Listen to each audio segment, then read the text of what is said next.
The mother of all talk shows is back. Unleashed, unabridged, uncensored, and unbelievable. Only on Sputnik Radio.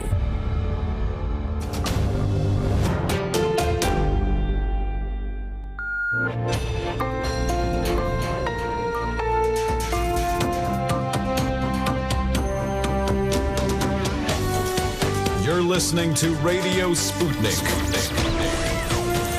Telling the untold.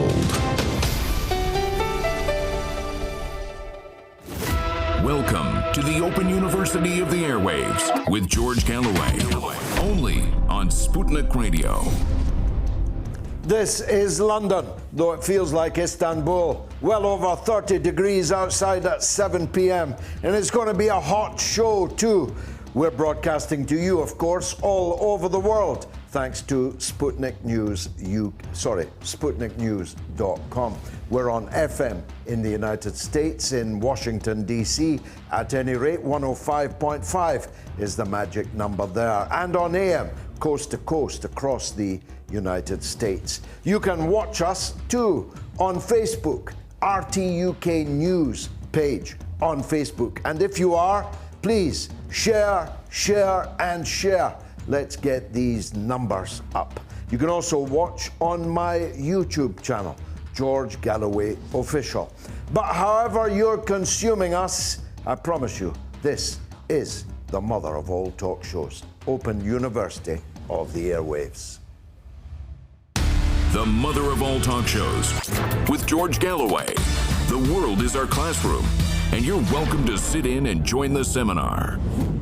Episode 10 of this latest incarnation of the mother of all talk shows. It started in very early 2006 on Talk Sport Radio, believe it or not. Eventually, in I think 2015, it moved to Talk Radio. It was in the interim on WBAI in the United States of America, imagine. But this is by far the best because we are broadcasting in sound and vision and to the entire world. So a recap, you can listen to us in the DC area on 105.5 or on AM across the US. You can watch as well as listen on the RT UK News Facebook page. But remember, the watchword is share. And you can watch as many are on my YouTube channel, George Galloway Official. A couple of corrections I want to make from last week. My old friend Christopher Sylvester, a colleague of mine at Private Eye back in the day, and now a distinguished writer and biographer, he was quick to point out a couple of mistakes that I made in my oration, my monologue last week. The first one is that Richard Ingrams did not go to jail. That was the founder and editor of Private Eye, and I said last week that he had been forced to spend a night in the cells for refusing to name me before the court, the libel action brought by the late and far from great Robert Maxwell. In fact, the judge sentenced him to spend a night in the cells, but Private Eye immediately sought an appeal, and that appeal was upheld. And so the right of journalists not to name their sources in court was, at least for that time being, upheld. So neither Mr. Sylvester, who was also threatened with jail, or Richard Ingrams were actually sent to jail. The second point is that there was another early day motion on the order paper on the same day from a man whose life then became inextricably linked with mine. At the time of the motion on the order paper, I had never spoken to him, ever. I had never met him, and I had no knowledge at all that he too was making allegations against Robert Maxwell on the parliamentary order paper on the same day, and of course covered by the same parliamentary privilege. And that fellow was the then Member of Parliament, Rupert Allason. a distinguished member of Parliament, particularly on defence, foreign affairs and intelligence matters, not least because in his spare time he was is Nigel West, the famous spy writer, one of Britain's longest serving and best spy writers. And after a mere decade or so of never having spoken to him, I'm hoping that we can connect to Rupert, because I have quite forgotten, if I ever knew, exactly what he was accusing Robert Maxwell of. I remember, of course, vividly what I was, but I don't recall what he was, and I don't know, I literally have never asked him until tonight, whether he got the same file of papers through his door on the Saturday night that I did in Battersea in London from, well, we must assume from Seymour Hersh, whose book was being ruthlessly and totally suppressed by the Maxwell machine. And the only way to get the allegations out into the public domain was the age-old device of parliamentary privilege. So I'm hoping to establish a secure line. He's not in Moscow or anywhere exotic, he's at home, but I'm hoping to establish a clear Skype line to Rupert Allason. We'll be talking also about the extraordinary events in the United States, where Bernie Sanders has burned his way into the lead in the opinion polls in the Democratic Party contest. And I said this week, and I'm the man that told you a year before he did, that Donald Trump would become the president of the United States. I'm the man who predicted to the exact percentage point the result of the Scottish independence referendum in 2014. I'm the man who predicted that Brexit would win when virtually nobody believed me. So when I predict something, sit up and pay attention. I'm predicting that Bernie Sanders will be the Democratic Party nominee against Donald Trump in 2020. And moreover, I'm predicting that if he is, he will defeat Donald Trump. And heaven knows we need it. What a week it's been for the chosen one. Upstairs from where I'm sitting, Jose Mourinho used to claim he was the special one, but he did it with his tongue in his cheek, and he didn't pretend that he was Jesus come back to life. He didn't pretend he was literally the Messiah. But that's what Donald Trump was doing this week. Donald Trump said, quoting approvingly from a right-wing shock jock, that people in Israel regard him as the king of Israel. He said, again quoting the shock jock, that people said he was the Messiah, that he was the chosen one. He doubled down on that thrice in the week. He called himself the chosen one 3 times, raising questions even more sharply than before that maybe he's gone absolutely nuts.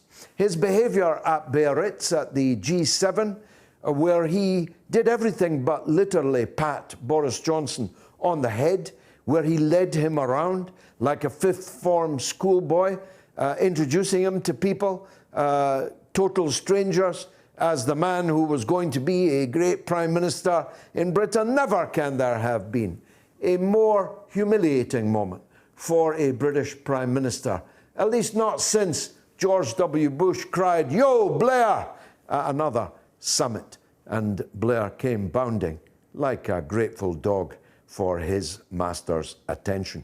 We'll be talking about the G7. I asked Adam, who will be with us in the final hour, earlier this week, how come the G7 has neither China nor Russia in it, but Italy is in it? If it's supposed to be the 7 big economies in the world, well, none of that computes, because China is at least the second and arguably the biggest economy in the world. But it's not at the G7. Neither is Russia. It was kicked out for political reasons. Donald Trump, to his credit, is trying to get them back in. But I'll be asking Caleb Maupen later, what's the point of the G7?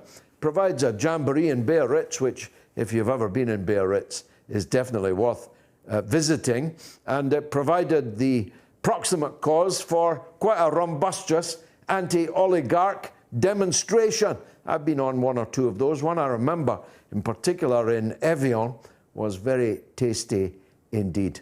But I digress.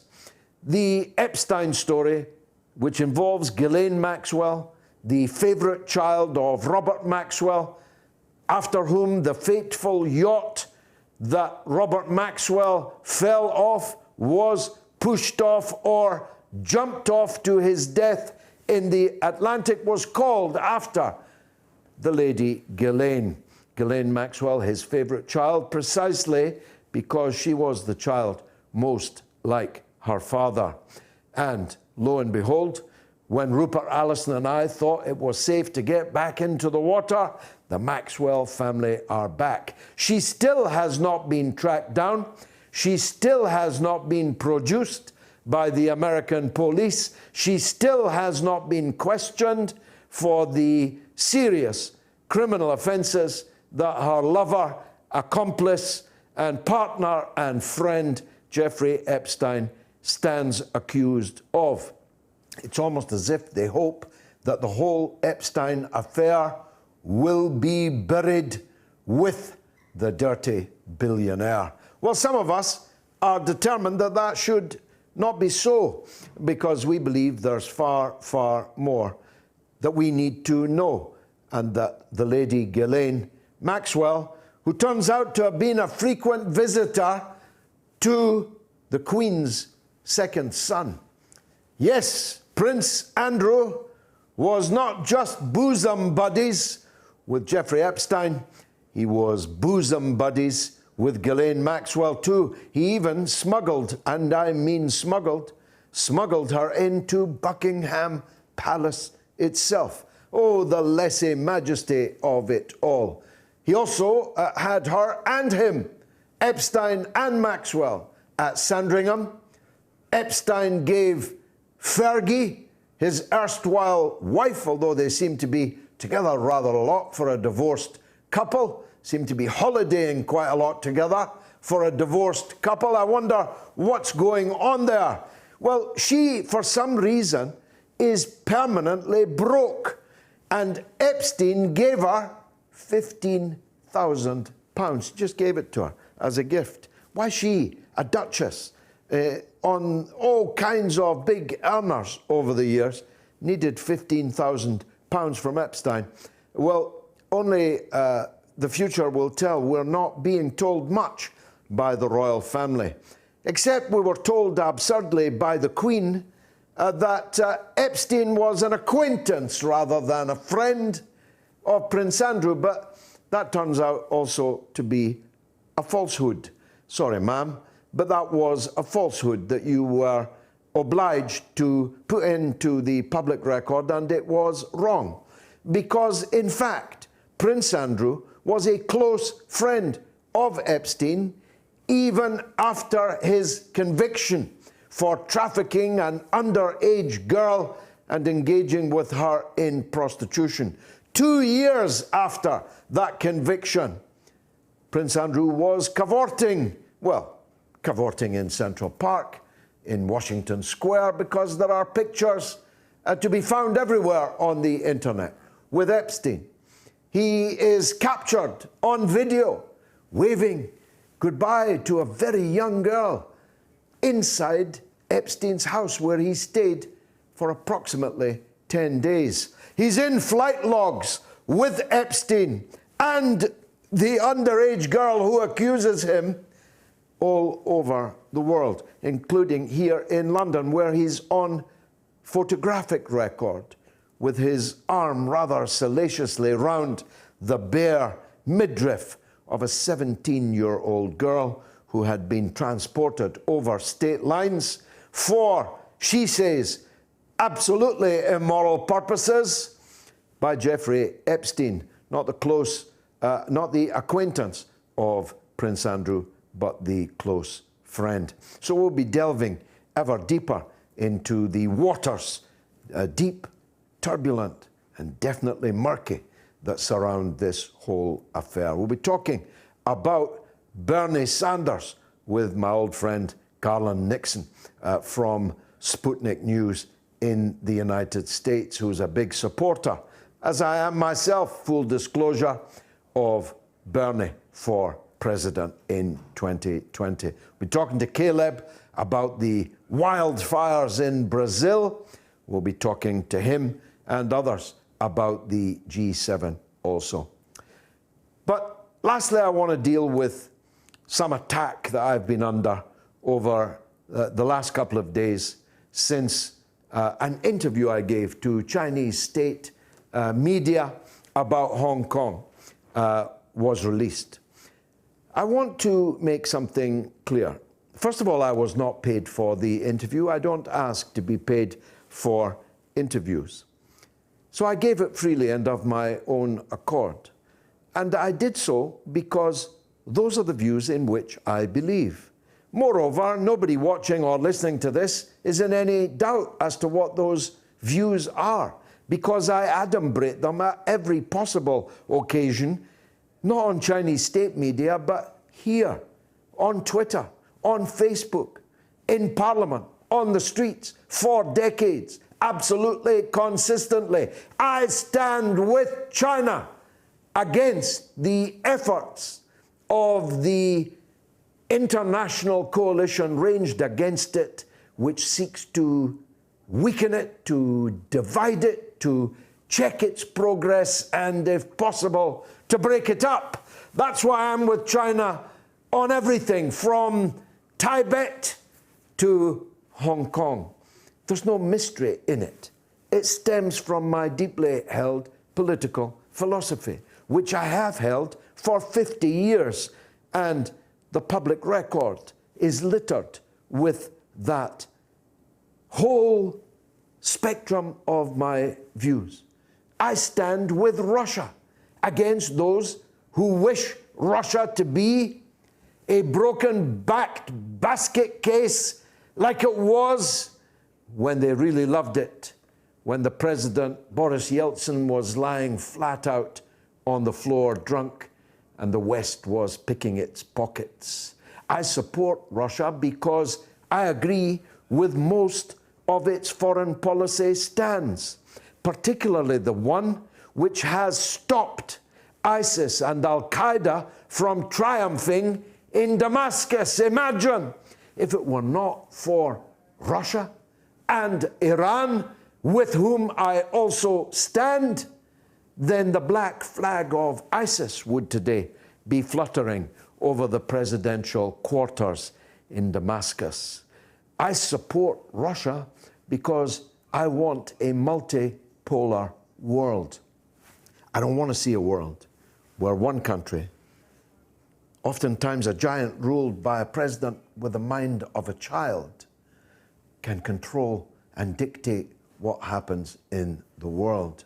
Some of these neocons, particularly today from Canada, sorry Canada, I love you, but you don't have a rogues galère of neocons in your midst. Actually, a lot of them are former Trotskyites. It's amazing how often that happens. Neocons that are erstwhile Trotskyites. Anyway, they've been attacking me today as a friend of what they call dictators. Funny, they never call Donald Trump a dictator, George W. Bush a dictator, Barack Obama a dictator. Quite what they mean by dictator is, of course, quite flexible, because the king of Saudi Arabia never gets called a dictator by the neocons because they've got their hands plunged deep into Saudi Arabia's pockets, as the ownership of certain alt media houses would quickly reveal. But anyway, they say that I was with the dictators Saddam Hussein, Muammar Gaddafi, and Bashar al-Assad. Well, I don't accept the nomenclature, but let me rewrite that for you. I stood with the people of Iraq, of Libya, of Syria, against their enemies. I stood with the people against the unhinged, berserk, and disastrous Western imperialist assault on Iraq, on Libya, and on Syria. And I would be proud of the stand I have made with the Syrian Arab Republic, even if we've lost. But you know what? Sing hallelujah. We didn't lose. We prevailed. The Syrian Arab Republic stands. ISIS and Al-Qaeda are defeated. Thank God. Thank the Syrian Arab army. Thank Russia. Thank Iran. Thank Hezbollah. Because if ISIS and Al-Qaeda had taken Syria, well, you don't want to hear, trust me, what would have happened.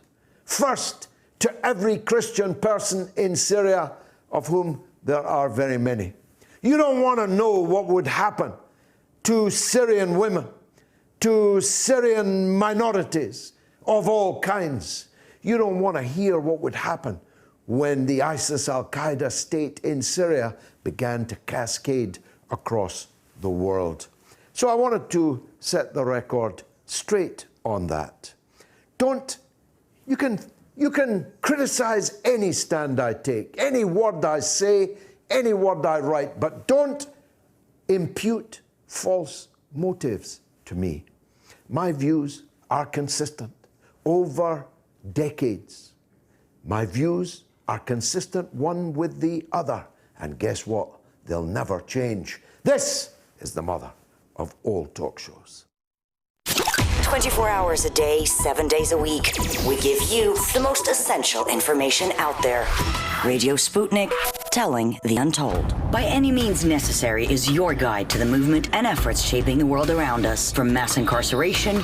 No longer am I interested in or concerned with prison reform. I am interested only in the eradication of prisons. To the battle between police and water protectors. It was a pretty punishing disregard for the sanctity of human life, that unleashing water cannons on peaceful, prayerful water protectors. From efforts to protect the environment. The climate movement is ready to, with plenty of opposition research and force and strength, along with, the right of both science and morality, to fight them on this. To the movement for Black Lives. When I first saw the Michael Brown video, and I saw that it clearly contradicted the narrative put forth by the Ferguson Police Department and by police supporters in general, 3 words came to mind. Color me shocked. Stay tuned to By Any Means Necessary, 5 days a week here on Radio Sputnik.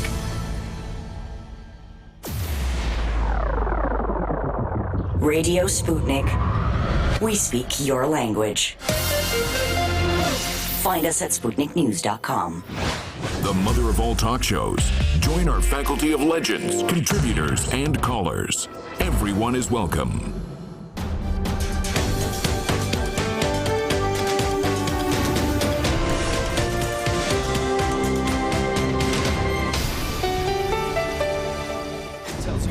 Want to talk? Get in touch with us at radio@SputnikNews.com. Hellos from Boston, Belfast, Japan, Queensland, New Hampshire, New England, Nigeria, Vienna, Dundee, Rome, and California.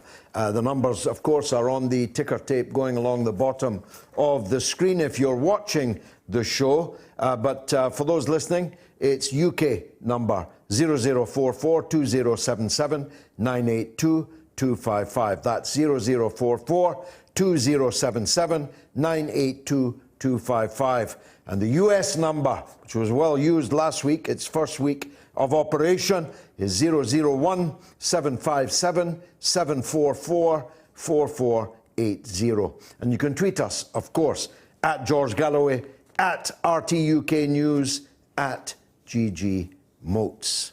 Now, my erstwhile parliamentary colleague and a distinguished colleague at that, Rupert Allason, who otherwise is known as Nigel West, the famous spy writer. I've read all your books, Rupert.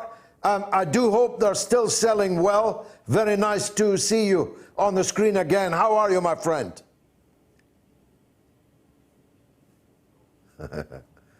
Unfortunately, Relations have frozen between us. Are you there, Rupert? No, unfortunately. Let me read a few messages. I can't hear a feed, but I can hear you now. Can you hear me now? Can you hear me, Rupert? Yeah, we'll come back to you in a second. Here's some tweets from Mary Moe in Belfast. George, can you talk a wee bit about the Amazon 2 tonight, please, if you get time? We will be, Mary. My old friend Marie McFarlane says a DVD should be made called George's Marvellous Monologues. I would buy it, and I'm sure it would sell like hotcakes on MOATS tours. I'd go even further and buy an Ask Adam DVD. There you go, praise indeed. Thanks for that, Marie. Scouser Lar says Prince Andrew being friends with a convicted paedophile is another reason to abolish the royal family. Yes, fine. They are a massive and pointless drain on public funds. And Paul Ananich says, good evening, George. Looking forward to another great show. Rupert, I think our line has stabilized. I was just praising you to the skies and saying how happy I am to see you. Now, just when we thought it was safe to get in the water, the Maxwells are back. Did you ever think... It is remarkable. It is. Isn't it remarkable how Ghislaine has re-emerged, this time allegedly, in the role of a madam? Yes. And isn't it extraordinary that she has been photographed in the company of none other than Donald Trump and others too, including Prince Andrew? Yeah, well, she was at the in the front row pew at Chelsea Clinton's wedding. And, of course, it now emerges that she was smuggled in, the press said, to Buckingham Palace, the lèse-majesté of it all. And she has visited Prince Andrew in many places, and he has visited her penthouse, because we have a picture of him with his arm round the bare midriff of a 17-year-old girl in her penthouse. But I just want, because we have never spoken about this, despite knowing each other now for more than 30 years. I tabled an early day motion that fateful day because a file of papers came through my door, and I presume that Seymour Hersh caused them to come through my door. Why did you do so on that day, and what did you say on the parliamentary order paper? Well, I didn't say anything on the order paper. I made a statement both in the Commons and outside the Commons in relation to allegations that had been made about Robert Maxwell, specifically as an arms dealer. And you'll recall that he had a news editor at the Sunday Mirror called Nick Davis, yes, who was rather an interesting character, who appeared, based on documents, appeared to have been invoicing various parties in connection with an arms deal. Now, he subsequently denied all knowledge of this and claimed that he'd never been involved in any arms dealing at all for Robert Maxwell or anybody else, and then promptly was done over by the Mail on Sunday, who obtained a photograph of him in North Carolina with the arms dealer in question, which appeared to authenticate the documents that I had been passed. So that was my... That was your part. That was your part in the downfall. I immediately sued the Daily Mirror because you'll recall the front page. I've got it framed on my wall. You and I looking exceedingly dashing, and the headline on the front page of the Daily Mirror is "Dishonourable Men and Dirty Tricks," and some of the ordure was written by Joe Haynes, but other parts of it were written by a man who would later become even more famous, Alastair Campbell. You're absolutely right. And of course, although he prefers to forget about this particular episode in his life, he was the principal paid apologist for Robert Maxwell. He was the individual who assaulted another journalist in the lobby in Parliament, who made some objectionable remark about Robert Maxwell. And my role was just simply to repeat what I had said in the Commons, outside the Commons. I was sued then by Maxwell. I counterclaimed, won that case, as you know. And then I'm not sure whether you know that I was then the victim of an attack by Alistair Campbell, who tried to manipulate an early day motion. And in those circumstances, I sued for something much more complicated than straightforward libel. It's the definition of malicious falsehood, where you have to demonstrate. It's very difficult to prove, but you've got to demonstrate that the perpetrator, i.e. Alistair Campbell, knew when he published the offensive material that he knew it to be untrue. And I got him, and I won that case. I was a witness in that case for you. Because I was a witness to the events in question. Well, it was a very disagreeable episode with Alistair Campbell demonstrably trying to manipulate not just the newspapers and the media at that time, but Parliament. And we were able to catch him out because a greedy man, he went to press before the early day motion that he had engineered had actually been circulated. Extraordinary. Now, I've never asked you this either. What's your take on what happened to Maxwell just a few weeks after all these events? Did he jump? Was he pushed, or was it an accident in your view? Well, Mrs. Thatcher believed that he had been bumped off by the Israelis. Can you imagine? I came to the view that he had decided to end his own life. I think that he was a bully and a coward at heart. I think that he climbed off the side of the Lady Ghislaine, and I think that he hung on, and that was the reason why the tendons, some of the muscle fiber in his arms were found to be torn, and I think he hung on to the side of the vessel, which was just cruising off the Canaries. And then I think he let go and he drowned. And my opinion is that the last few telephone calls that he had received indicated that his empire was on the point of collapse and that nobody was going to help him out. And I think that he decided that the easiest thing was to take his own life. That's my conclusion.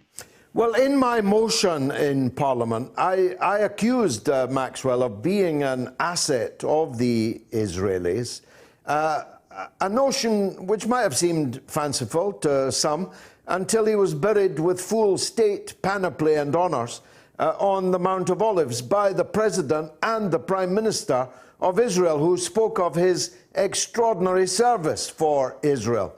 And the funeral was attended by no fewer than 7 serving and former heads of Israeli intelligence. So Mrs. Thatcher might not have been entirely off beam.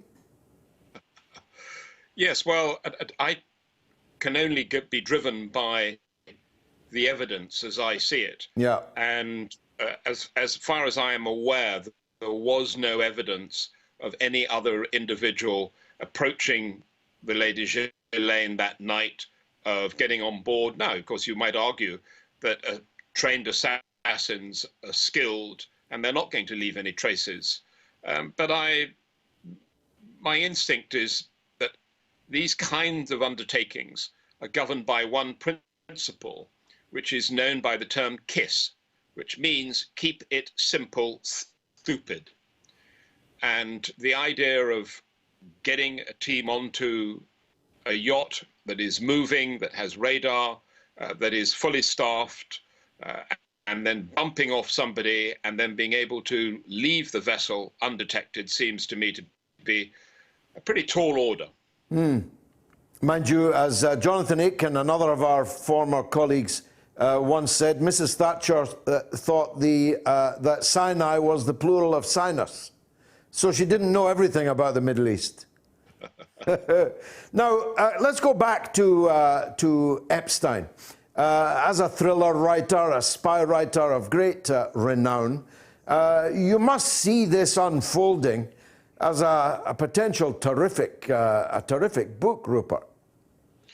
No, I don't. And the reason why is that I see this as a sort of ghastly, unfolding tragedy. There are people in all walks of life who have very disagreeable proclivities. And it's obvious that Epstein is just such an individual. And I can also imagine the circumstances in which Prince Andrew might have been told, don't abandon him, that the issue has been dealt with.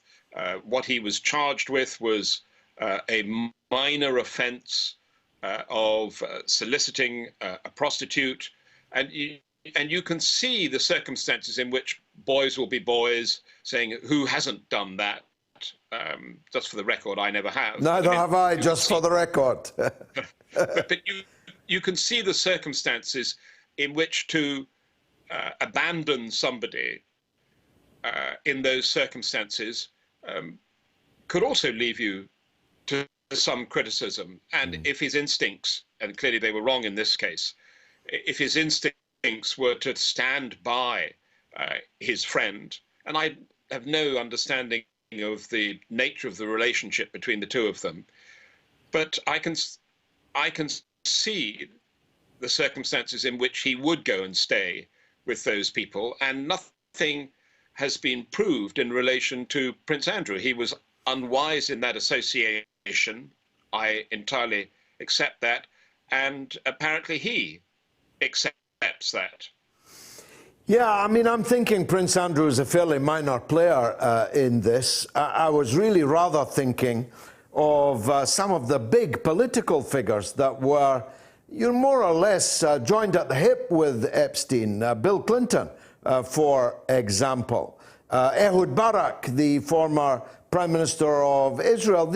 These were powerful political people who had very close relations with a man who we now know, and it's stretching it a bit that none of them had any suspicion that he was perpetually in motion, seeking and having sex with very young girls. Now, if he lured any of these powerful friends into some parties, some activities that he then recorded, he'd be in a very strong position as an intelligence asset, wouldn't he?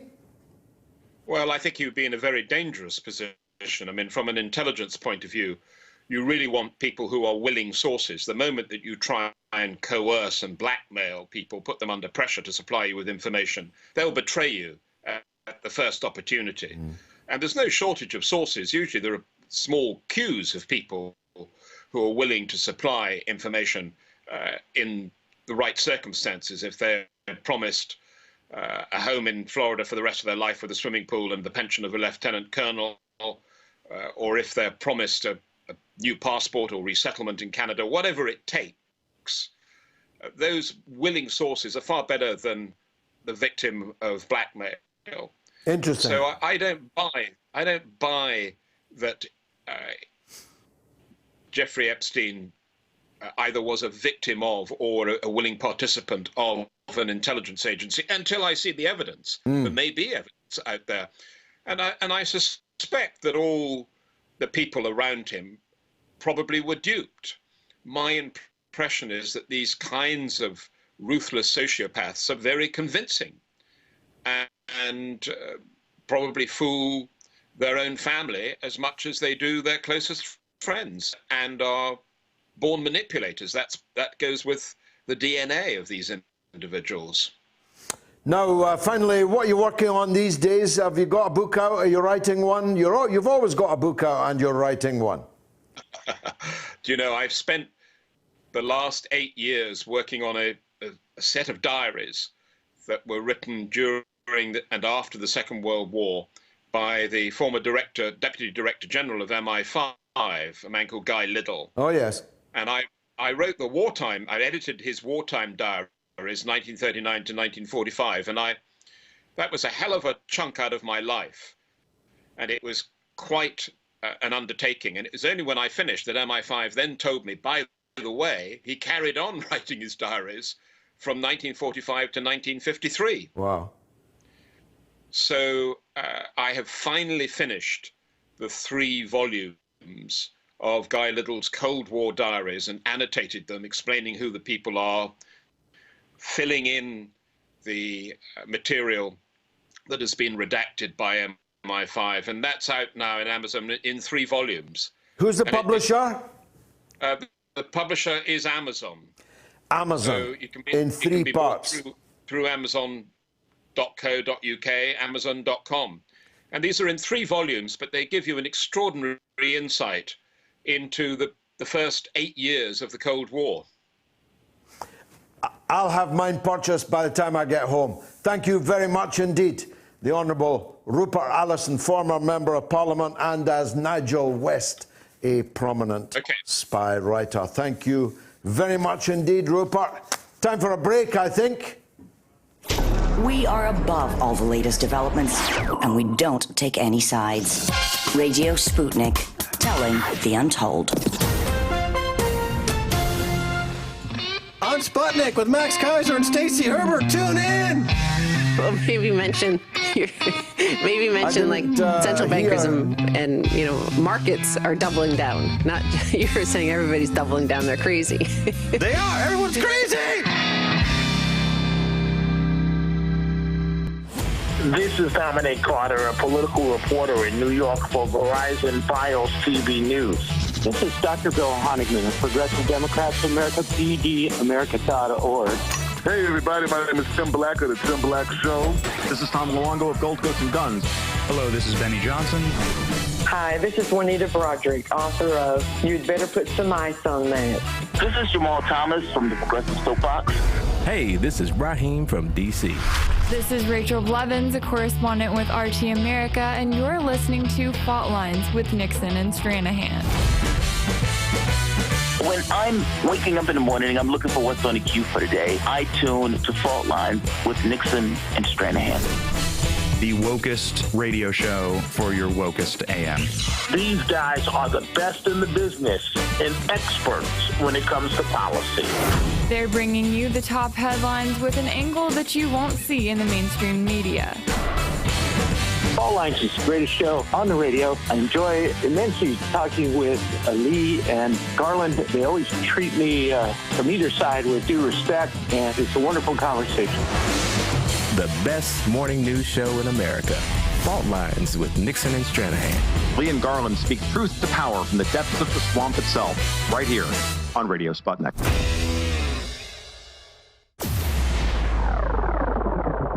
Radio Sputnik. We speak your language. Find us at SputnikNews.com. The mother of all talk shows. Join our faculty of legends, contributors, and callers. Everyone is welcome.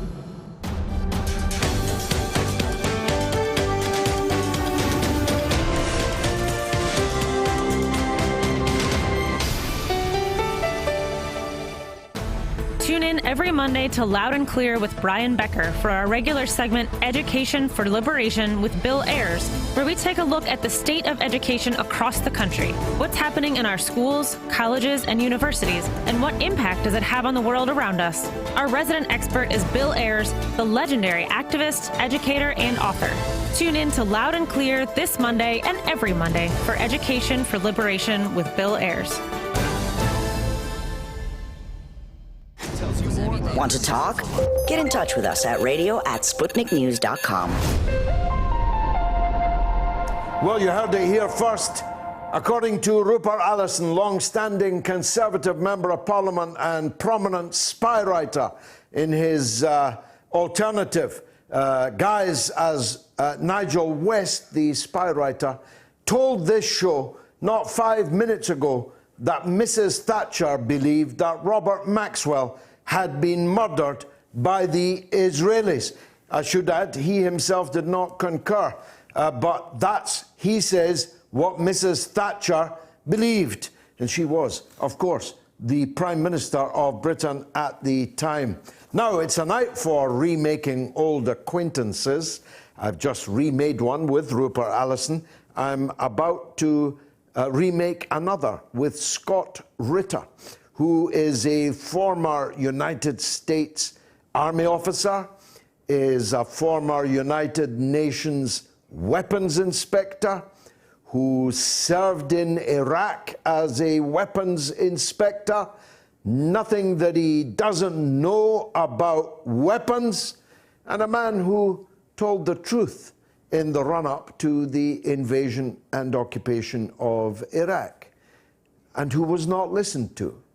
And if he had been listened to, we wouldn't be in the state we're in. His name, of course, is Scott Ritter, and he'll be up shortly. But I want to talk to him about the INF Treaty. It has come to my knowledge that not that many people know what that means. The INF, not to be confused with IMF, the INF is the Intermediate Nuclear Forces Treaty, signed by President Reagan and President Gorbachev of the then Soviet Union, which took away from the continent of Europe the danger of short and medium-range nuclear weapons, which of course are of deadly importance to everyone in Europe.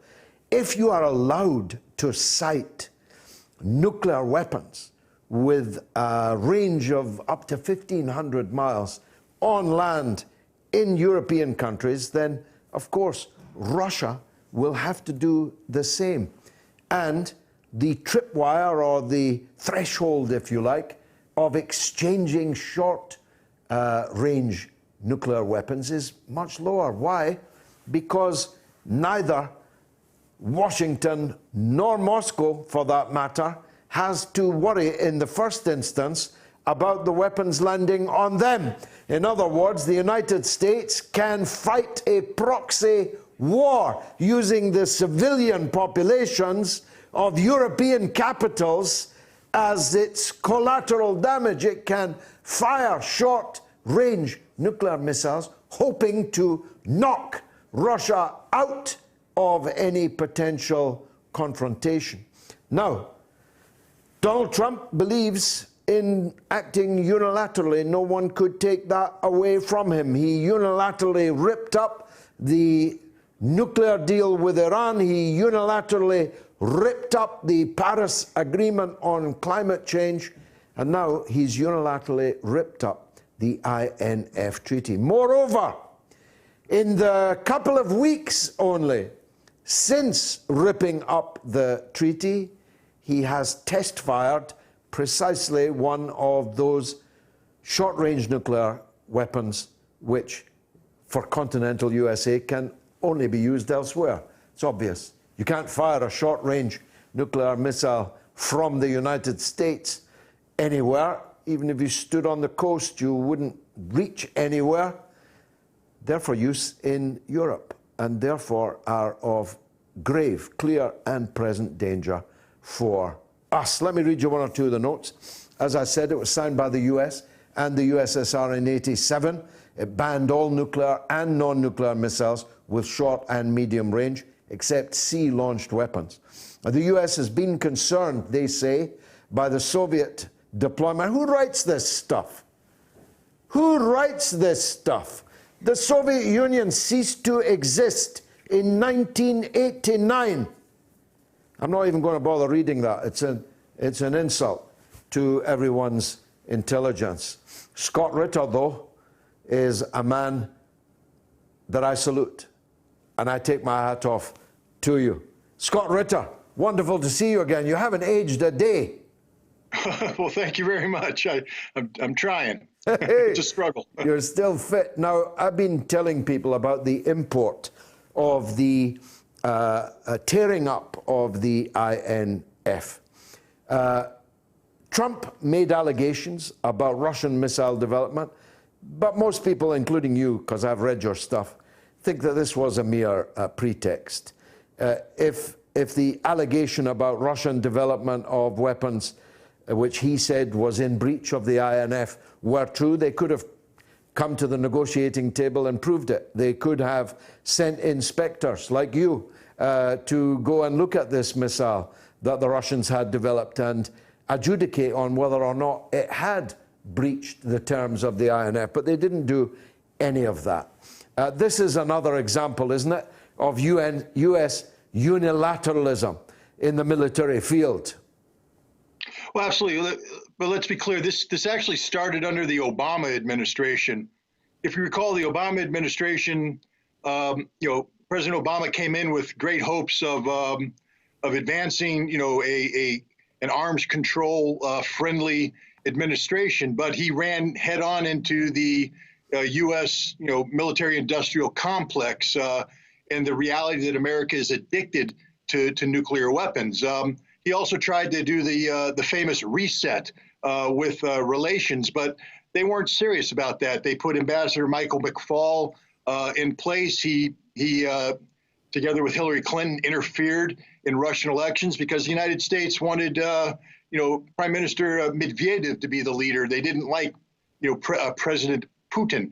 So in 2014, a series of tests took place in a Russian, facility called Kapustin Yar, and basically an intelligence analyst saw some conflicting information and hypothesized that Russia could be testing a prohibited missile. The U.S. ran with this, accusing Russia of a violation, but this was purely a political ploy. And keep in mind, the Obama administration wasn't about getting out of the INF Treaty. They were about harassing Russia. It was the Trump administration. Go ahead. Well, we've lost your sound, unfortunately. Oh, no. Go ahead. So the Obama agenda was harassing Russia, not to get out of INF. Go on. Right.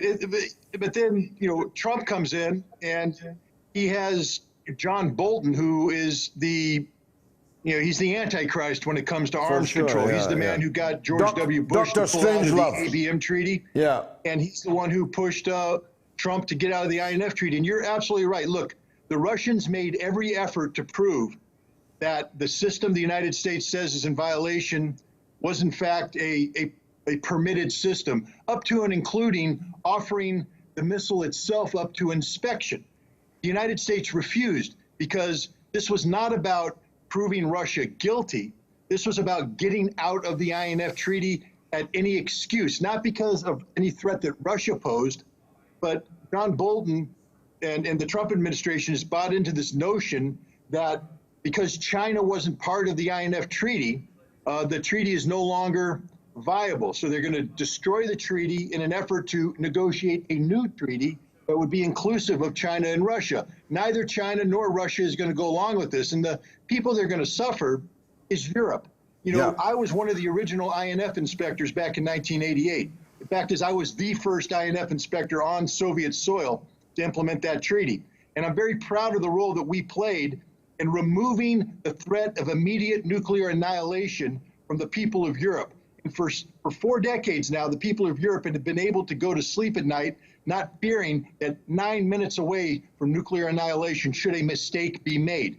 That's over now. Every European city is now targeted by a Russian nuclear missile, not because Putin threatens Europe or is trying to bully Europe, but because Putin is responding to the unilateral, irresponsible actions of the United States government, and Europe is paying the price. Now, this is further proved by the rapidity with which the U.S. then test-fired a prohibited missile, which they couldn't possibly have constructed.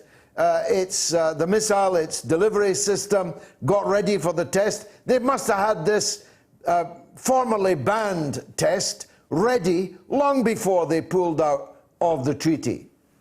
Well, the Russians have been saying this from the very beginning. The system we're talking about is the Mark 41. It's a missile launch system, a vertical launch system that's normally on ships and therefore not covered by the INF treaty. But the system we're talking about is called Aegis Ashore because the name of this Mark 41 is the Aegis Anti-Air System or Vertical Launch System. We've put 2 of these systems into Europe, one in Poland, one in Romania. And the Russians said all along, this is a violation. You've now taken a system capable of launching a cruise missile, put it on the ground, that becomes an INF system. You're in violation. And the United States said, oh, no, we're not. There's a software modification. You have to trust us. The only thing that's in there right now is ballistic missile systems. But the lie comes when less than 16 days after pulling out of the treaty, we bolt a Mark 41 onto the back of a flatbed truck and launch a ground-launched cruise missile to prohibited range. This is not a test that happens in 16 days. This is a capability the United States has always had on the books, and the Russians recognized that and called the United States out on that. One of the reasons why the United States didn't want to inspect the Russian missile was they not only were they afraid of what they were going to find, but there would have had to have been a reciprocal inspection of the Mark 41 system by Russians who knew what they were going to find, that the Americans and NATO were in violation of the INF Treaty. And remember, it's not just Bolton, Trump who accused the Russians of this. Jan Stoltenberg and NATO have come out aggressively against Russia, when the fact is it is NATO that operated in violation of the INF Treaty. It's it's a sad state of affairs. The people of Europe need to wake up. I don't know if sad quite covers it. Sadly, Scott, I'm old enough to have lived before the 40 years that you refer to. I was demonstrating on the streets of Europe against the deployment of cruise missiles, as were the women at Greenham Common, for example. It was a huge issue in British politics in the early 1980s. And yet we seem to have sleepwalked into a situation where they may not be deployed here in Britain, although I see no reason why not, given the close relationship and so on, but they're already deployed in former socialist bloc countries like Poland and Romania. So we are actually now back. We've turned the clock back to the dark, dark night of the pre-INF years.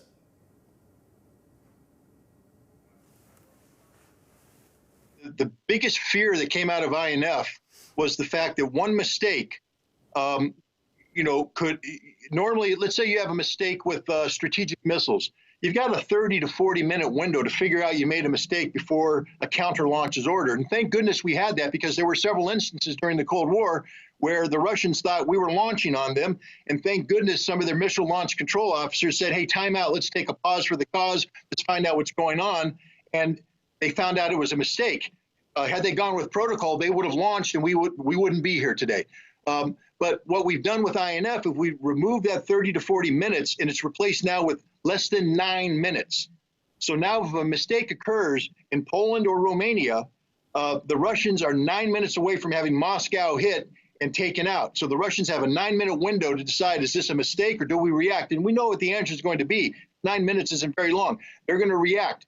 There is no leeway for common sense to prevail. That's the danger here. Two, with Brexit, in the hard exit that's going to take place, Britain is going to become very beholden to the United States. And while there are a lot of British people that say, you're not going to deploy an INF system on our soil, that political calculus is out the window. Britain's going to owe America for how we're going to have to step in and salvage your economy once you pull out of the EU.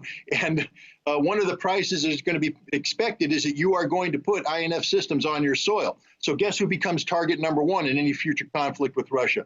The British people better wake up and understand that this isn't just politics as usual. This isn't an academic exercise. This is reality. This is your future. This is the future of mankind, because there will be no limited nuclear war in Europe. Once nuclear missiles fly, the whole world is gone. That's humanity. That's everybody. It's on your shoulders. It's on our shoulders. The American people, the British people. We've got to do something, because this is serious business. I like you said, I think people have forgotten, how real the Cold War was, how real the threat of nuclear annihilation was. They somehow sleepwalked past that, thinking this is just a made-for-TV movie. No, this is real life. Well, it's hard to think of a more important issue than the one we've been discussing. I wish I had time to argue with you about Brexit, but I don't, because it's the hour. Scott Ritter, it's a pleasure to see you again in such fine fettle and as eloquent as ever. Thank you very much indeed for joining us here on the mother of all talk shows. Electra asks, why is everyone focused on Ghislaine but not Leslie Wexner? Well, I'll have something to say about Leslie Wexner in the second hour. Let's take a break. We are above all the latest developments, and we don't take any sides. Radio Sputnik, telling the untold.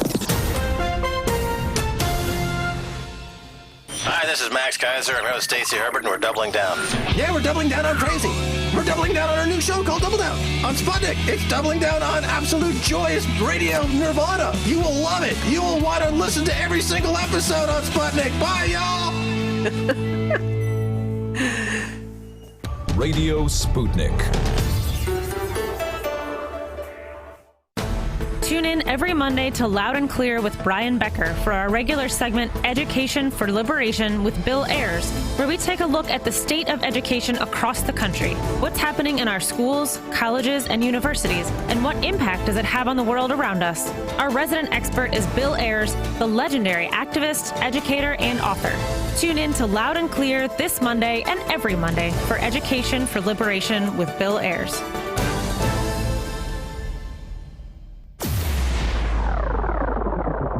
Radio Sputnik. We speak your language. Find us at SputnikNews.com.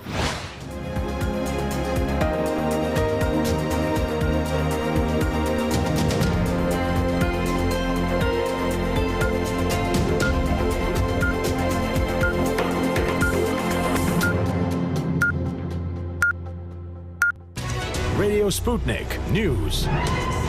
Attending the G7 summit in Biarritz, France, US President Donald Trump has stated that he was not concerned about the market's reaction to his decision to increase existing tariffs on the $250 billion worth of Chinese goods from 25% to 30% starting on the 1st of October.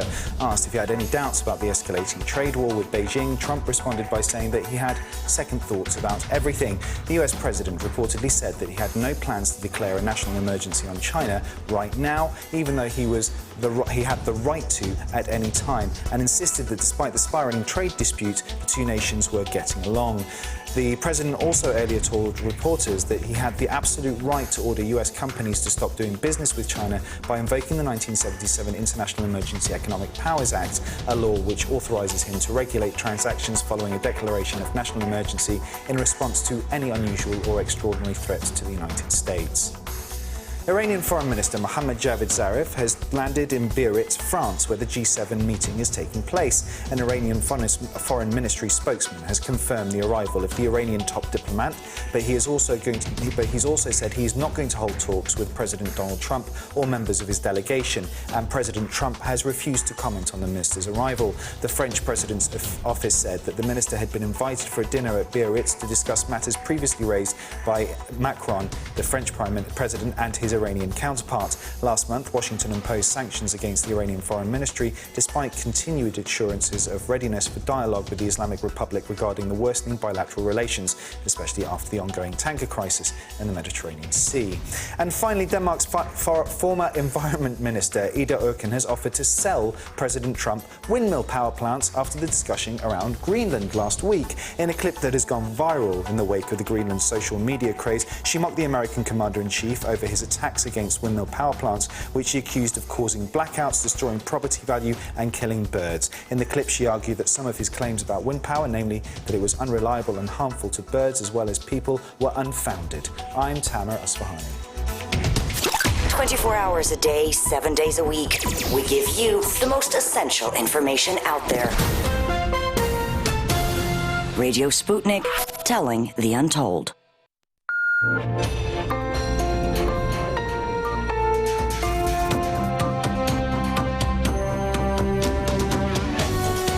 You're listening to Radio Sputnik, telling the untold. Welcome to the Open University of the Airwaves with George Galloway, only on Sputnik Radio. Welcome back. It is the mother of all talk shows. It is the Open University of the Airwaves. There ain't no tuition fees, and you are positively encouraged to speak back to the teacher. I think you all know by now how you can do that, but let me recap. The British number is 442077982255, and the US number is 001-757-744-4480. You can tweet us at George Galloway, at RTUK News, and of course our own Twitter handle, GGMoats. You can also leave us a video message on Skype at GGMoats. And if you're watching on RT UK News Facebook, please share, and share. There's 2 more hours to go, and I think you're going to enjoy them. The headline of the last hour was, of course, the revelation by Rupert Allason that Mrs. Thatcher believed that the Israelis had, quote-unquote, bumped off the late Robert Maxwell. A belief not shared by Rupert Allason, I should, in fairness, add. Lots also about a Mr. Alistair Campbell. Outside of Britain, nobody knows him, but inside Britain, everybody knows him. And there's a lot of dead people in Iraq and elsewhere around the world that have cause to have him remembered in connection with him. We'll be talking in a minute to Caleb Maupen, who's my favorite US journalist. He's with RT America, and also, I think, also with Sputnik Radio, Sputnik News. And I'm hoping he's coming up on Skype very quickly. We're going to talk to him about the G7 and, of course, about the other issues that are enveloping the globe. The INF we just touched on with Scott Ritter there, a man who knows what he's talking about. The fires in the Amazon, it's almost biblical. And our next guest has got quite a biblical name. Caleb, thanks very much for joining us. Sure, glad to be here as always. It's been too long, my friend. I watch you every day on RT America, and so should others. I want to start off, though, with the G7 summit. Now, you'll have to forgive me, but not many people in Britain regard that summit as being of much import. After all, neither Russia nor China are at it, and President Trump seems to be roaming around like a bull in a china shop, alternately patronizing, bullying, and browbeating the other supplicants, the other participants. How does it look from your side of the pond? Well, he set the stage for the G7 summit with the tweet that we, the Americans, saw on Friday morning, in which he said, quote, "Our great American companies are hereby ordered to immediately start looking for an alternative to China." Now, the thing is, when Donald Trump sent this tweet out and basically is, declaring on Twitter that American companies are ordered to stop doing business with China, it's almost like he forgot that we don't have the Chinese economic and political system in the United States. In the USA, we have a free market system where the president doesn't have the ability to hereby order with a tweet who American companies can and cannot do business with. We don't have a command economy.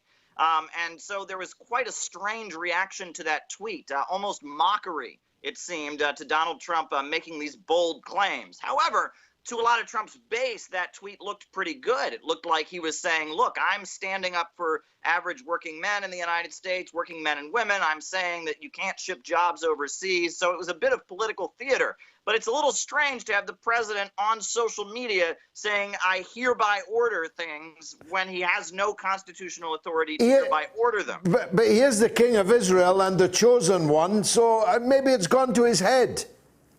A little bit. You wonder, is this all performance art, or is he's starting to approach a level of delusion?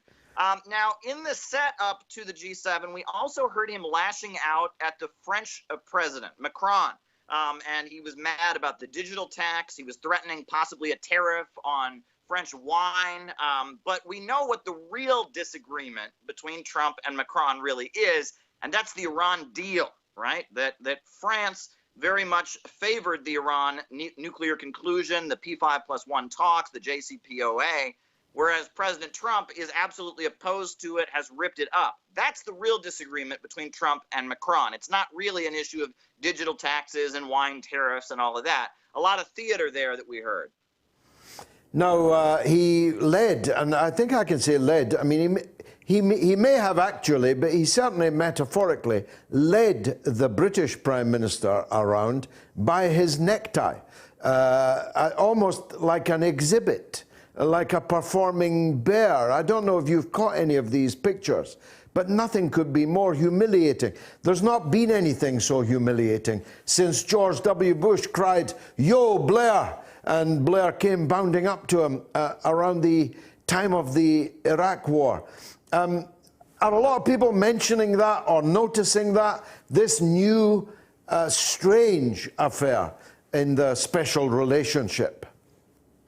Well, Trump refers to Boris Johnson as Britain's Trump, and he very much likes to tote him around like a trophy. It's proof that his presidency has been good, because now someone who he considers to be very similar to himself is now leading the United Kingdom.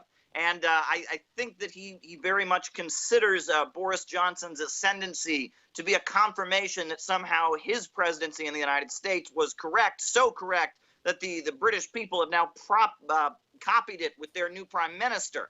And I think that's how Trump sees it, or at least how he's trying to present it to his supporters and to a domestic audience in the United States. Now, Boris Johnson and Trump are very different people. I mean, despite whatever similarities exist, there certainly are plenty. They have very different political backgrounds. Well, Johnson can speak Latin and Trump can hardly speak English. That's one way of putting it. The other thing, though, is that, Trump has announced opening up trade with Japan at the G7, and he's been really playing that up. But it seems like Japan has now just recently followed the lead of Trump, and they've started a trade war of their own, not with China, but with South Korea. They have put sanctions on South Korea, and in response, South Korea is responding. And now we see a mini trade war in the Pacific between Japan and South Korea. So it's almost as if the Japanese leadership has followed the example of Trump and decided to have a trade war of their own. So people are paying close attention to that situation. But all these trade wars, and I don't know how you keep track of all the countries you've sanctioned or you're in trade wars at various stages with, but there's no doubt that they're driving the world to a new recession, and maybe a very big one. Well, indeed, Trump has attached himself to Peter Navarro from the White House Trade Council. Peter Navarro and this other guy, Tim Lighthizer, and these guys are anti-China agitators. They're not really taken seriously among mainstream U.S. economists. They have made their whole career going around telling everyone that the cause of all economic woes is China. And they put on, fancy performances, lots of, flashing lights and bells and whistles, and they're good performers, good pitchmen, good salesmen, but they're not really taken seriously. And we've seen, many voices, the Wall Street Journals and others warn that we could be seeing a Peter Navarro recession, that this guy is not a well-respected economist, and he seems to have the ear of the president. And his obsession for decades has just been opposing China, economically fighting against China, doing everything he can to combat China. And Trump seems to be very closely listening to this fellow. And people are wondering, is Trump going to crash our economy because he's got a magical wizard or a Rasputin or an economic flim-flam man whispering in his ears? It's a very difficult, dangerous time for a president to be risking their economy with the presidential election for a second term coming up. I mean, I was listening the other day to tales of horror from Midwest farmers who are hurting very badly from the sanctions and counter-sanctions now from China. I see that a steel plant in Michigan just laid off 200 workers. So much for putting America back to work again. It's risky for Trump, this, isn't it? It certainly is. The farmers are almost kind of sacred in Americana, right? We have the writings of Thomas Jefferson, who hailed the yeoman as the great example of the ideal American citizen, this small farmer with his own land. We've got, the left, the right, the farmer is just kind of sacred. And Obama really, did a bad thing to the farmers in the United States when he put sanctions on Russia, right? And that farmers in the United States couldn't export their goods to Russia. And that was supposed to hurt Russia so badly. But now they're having a farming boom in Russia, right? Agricultural boom. The Russian government has been sponsoring the creation. And now all over Russia, they're having the biggest harvest that they've had in decades. And on top of that, so now China, another market where American agribusiness, mainly, not the small romantic farmer that you hear about, but big agribusiness corporations have exported to. Now China is not buying American soybeans. It's not buying American beef. It's not buying American agricultural products. And it's going to be pretty miserable. Now, and you got to keep in mind that a lot of these red states that voted so strongly for Trump are the farm belt of the United States, you know, Iowa, Kansas, Nebraska. So this could potentially hurt Trump. Now, that's not to say that people in those states, just because they may not like the results of the trade war and the impact on agriculture, that doesn't necessarily guarantee they're going to vote for the Democrat, right? These are very solid conservative folks, so we can't be really sure this is going to hurt Trump in the final election. But it's not good for a big sector in the U.S. economy, that's for sure.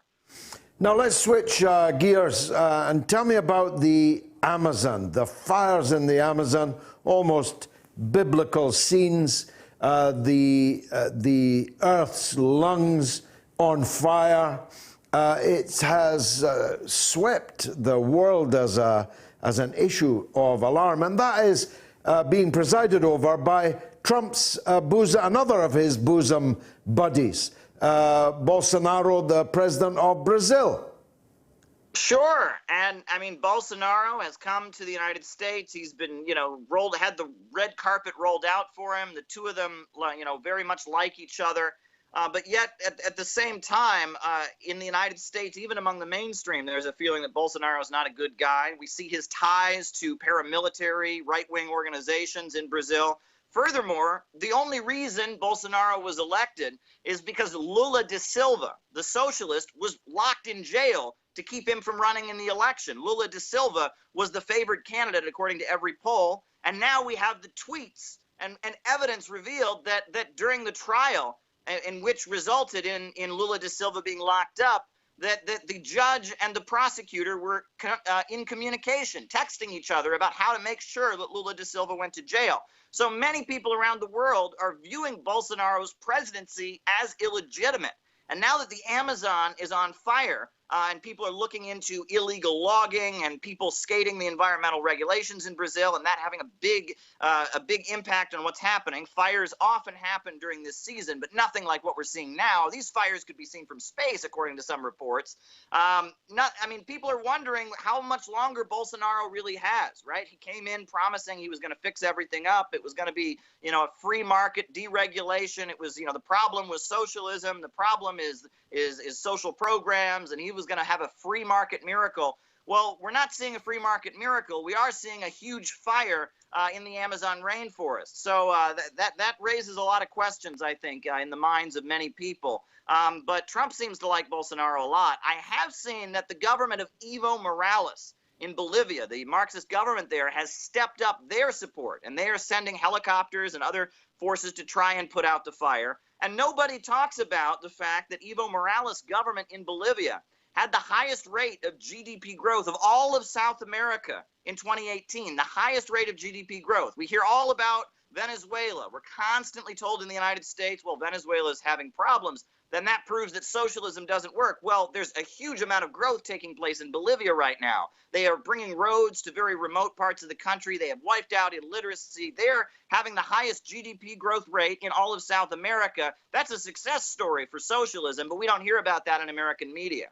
Now, you mentioned Venezuela. I'd almost forgotten it because it was top of the news agenda just, a couple of months ago, maybe less. Have the U.S. given up trying to overthrow the government in Venezuela, or have they moved on to Iran? Have they moved on elsewhere? Well, it seems like they've changed their tactics. They've basically given Venezuela the Cuba treatment. They've basically imposed a full-on embargo.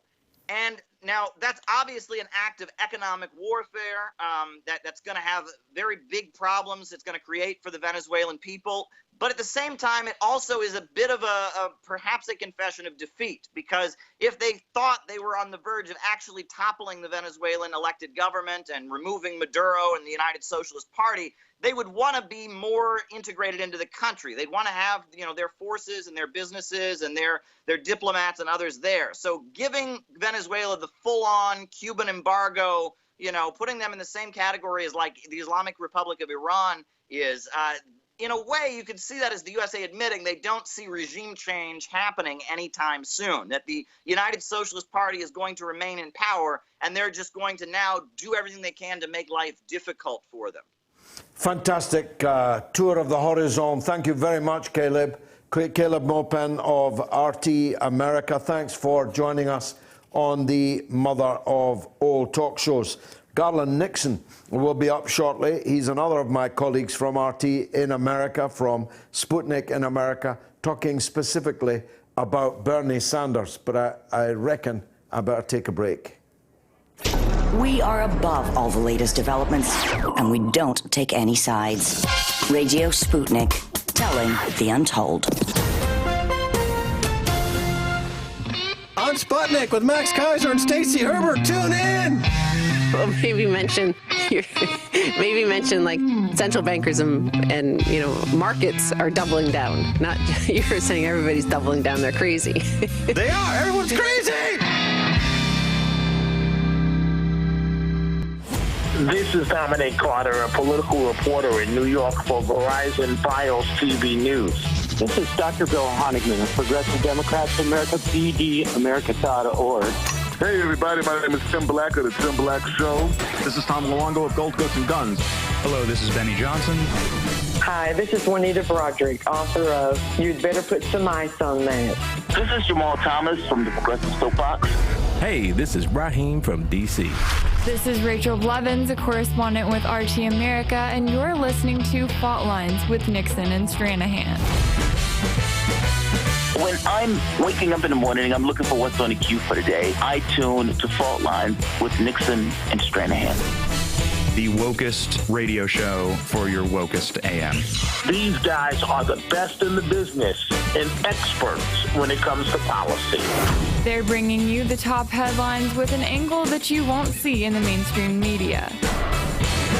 Fault Lines is the greatest show on the radio. I enjoy immensely talking with Lee and Garland. They always treat me from either side with due respect, and it's a wonderful conversation.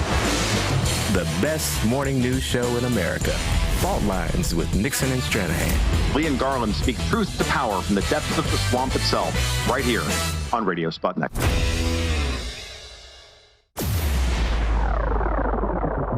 Radio Sputnik. We speak your language. Find us at SputnikNews.com. The mother of all talk shows.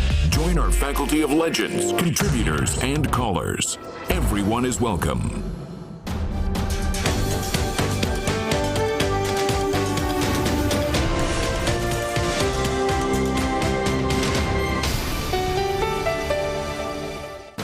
Tune in every Monday to Loud and Clear with Brian Becker for our regular segment, Education for Liberation with Bill Ayers, where we take a look at the state of education across the country. What's happening in our schools, colleges, and universities, and what impact does it have on the world around us? Our resident expert is Bill Ayers, the legendary activist, educator, and author. Tune in to Loud and Clear this Monday and every Monday for Education for Liberation with Bill Ayers. Want to talk? Get in touch with us at radio@SputnikNews.com. Well, you've just been hearing about the Lee Stranahan, Garland Nixon show, which is actually one of the best shows, and there are many great shows on Sputnik Radio. I myself have participated in their show many times and listened to it also. Garland and I have quite a lot of things in common, and one of them is that we both hope Bernie Sanders can be the Democratic Party's nominee in the next presidential election. Now, I have a dream, as the man said, more than a dream. I had a vision this week. I don't know how it came to me, but it was on the back of the best yet public opinion poll ratings for Bernie Sanders, moving ahead of the pack. The other also-rans languishing down at 1s and 2s and 3s. And Joe Biden's series of blunders. You'll recall, I don't know if I mentioned it last week, but he publicly said in a speech that he remembers well when Martin Luther King and Bobby Kennedy were shot dead in the late 70s. He was pretty sure of that because he and his wife were getting engaged around the same time, which made me wonder if we're going to swap one person of doubtful intellectual grasp for another if the United States goes for Joe Biden. But more than that, there was a steady stream of pro-worker policies aimed at the working class in America. Not fancy dancing on identity political issues, economistic, aimed at the working class, aimed at the only color that mattered for the purposes of the message. Blue collar, industrial workers, what he was going to do for union rights, what he was going to do for re-industrialization, the kind of things I scream that the Labour Party here in Britain should be endlessly proselytizing over, rather than some of the things they choose to do. I'd like to hear from Garland whether he too is more optimistic this weekend than he perhaps was last weekend about Bernie's chances. Good evening to you, Garland. Thank you for joining us. Good evening, George. Thank you for having me on. Where do you stand now on Bernie? Do you think it's true that he's beginning to move into the lead? Yeah, and I really believe that the ducks are starting to fall in a row for Bernie Sanders. I've felt from the very beginning, I've never felt that Joe Biden is going to finish the nomination process as the nominee. And with what we've been seeing of him recently, there certainly seems to be some cognitive issues that aren't improving, to be kind. And I think that eventually we're going to get to a point where people are going to realize that he's not a viable option. At that point, I think Bernie Sanders is the person who he's in second place. His numbers are strong. His machine on the ground is strong, and so I'm feeling really good about Bernie, particularly as you just mentioned, the fact that he is coming out with substantive policies. You know, the mainstream people are about rhetoric, they're about identity politics, but they haven't been putting forth policies, substantive policies that are attractive to the working class. So I'm feeling better and better about Bernie. From what's happening outside of his control, I think is aligning well for him. But the things that he's doing, I think he's doing the right things to play the long game and to attract the working class.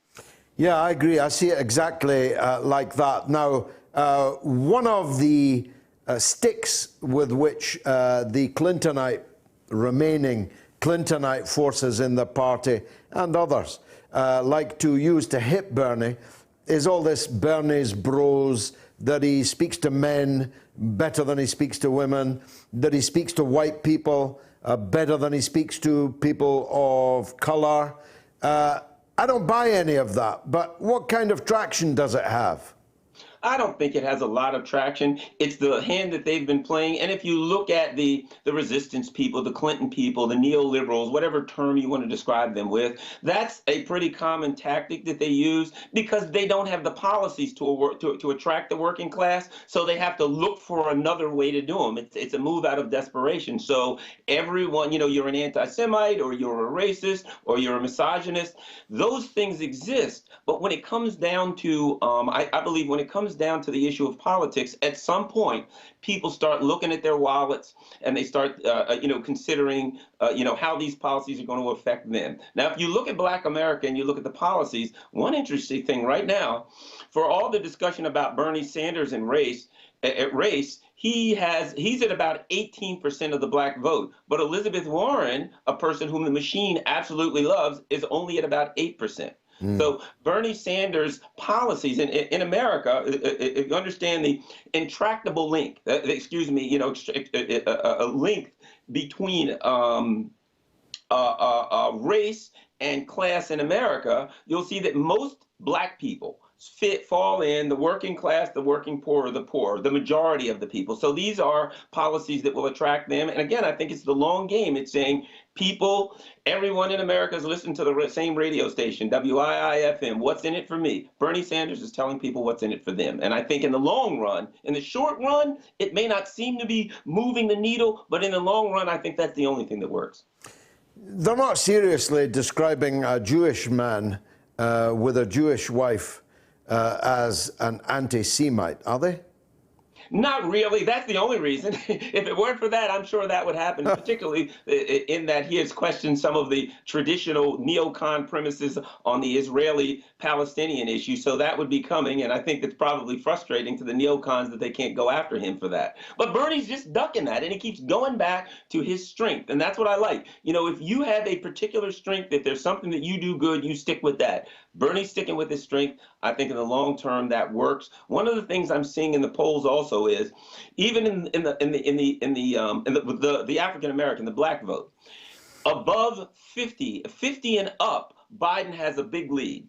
But 50 and below, that lead dramatically shrinks. But again, you're talking about people who have school loans that they need to pay off, people who can look at Bernie Sanders' policies and say that works for me, and who have not been really, you know, kind of nailed into the system of the traditional Democrats versus the traditional Republicans. That's the only way you can win. The last thing I'll say is this. If you look at the mainstream media now, if I say an MSNBC or CNN, the people who watch that, if you look at their numbers and their demographics, they're very old.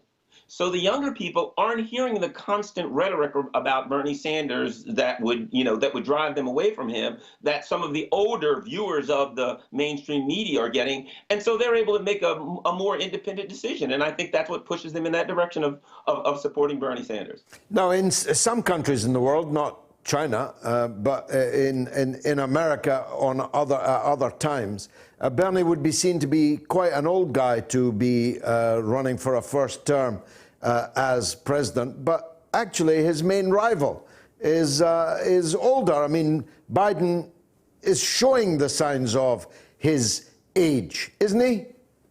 Yeah, oh yeah, there's some very significant issues with Biden. Some people are starting to put together some, conglomeration videos, collective videos where, I mean, he stumbles his words. He does a lot of things that make it appear as though, and let's be honest, I'm older, my back ain't what it used to be. As you get older, you have certain things, but some people are better and some people are worse. Joe Biden, it's getting very, very clear that Joe Biden is not going to be able to stand up, to a Donald Trump in a general election. I think at this point, I think Trump would crush him because, in a debate, Trump would crush him because he's not mentally sharp enough to stand up to that kind of battle. So I think it's going to get more and more obvious. And as that gets obvious, the options become, if you look at the polls, the options become Elizabeth Warren and Bernie Sanders. And Elizabeth Warren is just kind of, hanging on to Bernie Sanders' coattails, politically speaking. And, as we often see on the other side with conservatives, if a person has a choice between a conservative and a halfway conservative, they're going to take the conservative.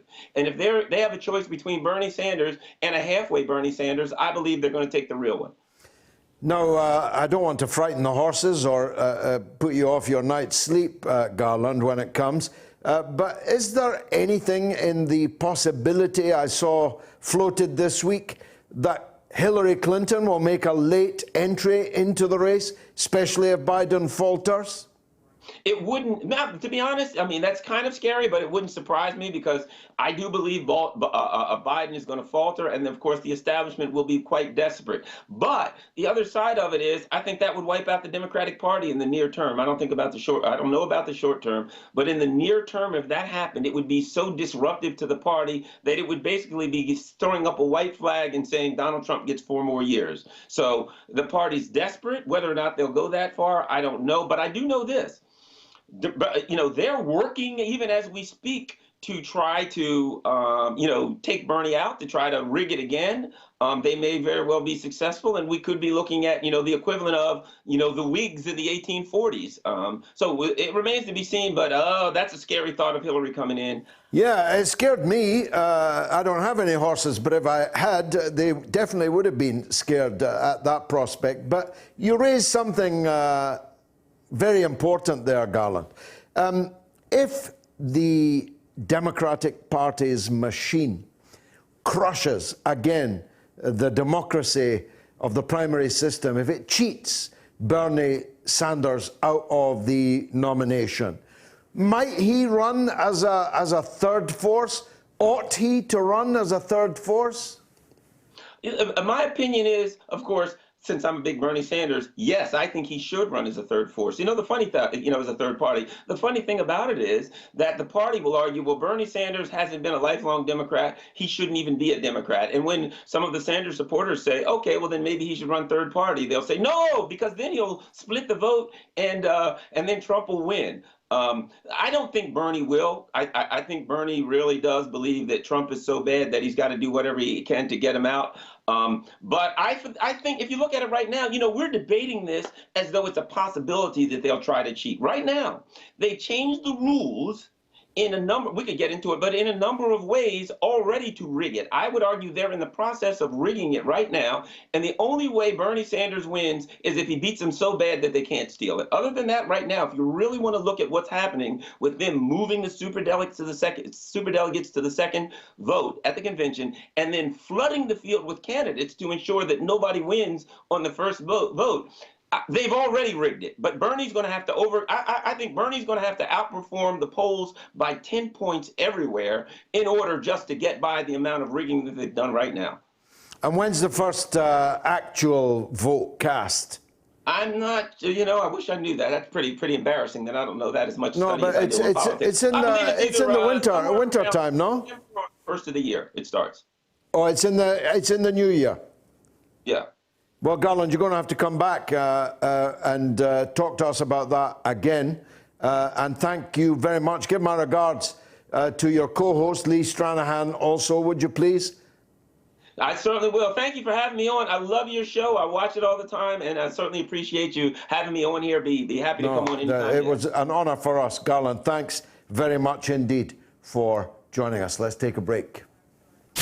24 hours a day, 7 days a week. We give you the most essential information out there. Radio Sputnik, telling the untold. By any means necessary is your guide to the movement and efforts shaping the world around us. From mass incarceration. No longer am I interested in or concerned with prison reform. I am interested only in the eradication of prisons. To the battle between police and water protectors. It was a pretty punishing disregard for the sanctity of human life, that unleashing water cannons on peaceful, prayerful water protectors. From efforts to protect the environment. The climate movement is ready to, with plenty of opposition research and force and strength, along with, you know, the right of both science and morality to fight them on this. To the movement for Black lives. When I first saw the Michael Brown video, and I saw that it clearly contradicted the narrative put forth by the Ferguson Police Department and by police supporters in general, 3 words came to mind. Color me shocked. Stay tuned to By Any Means Necessary, 5 days a week here on Radio Sputnik.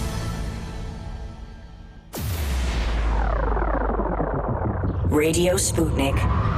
We speak your language. Find us at SputnikNews.com. The mother of all talk shows.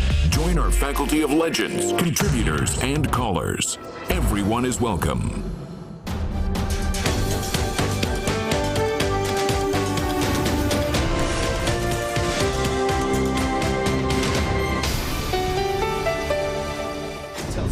Want to talk? Get in touch with us at radio@SputnikNews.com. Back.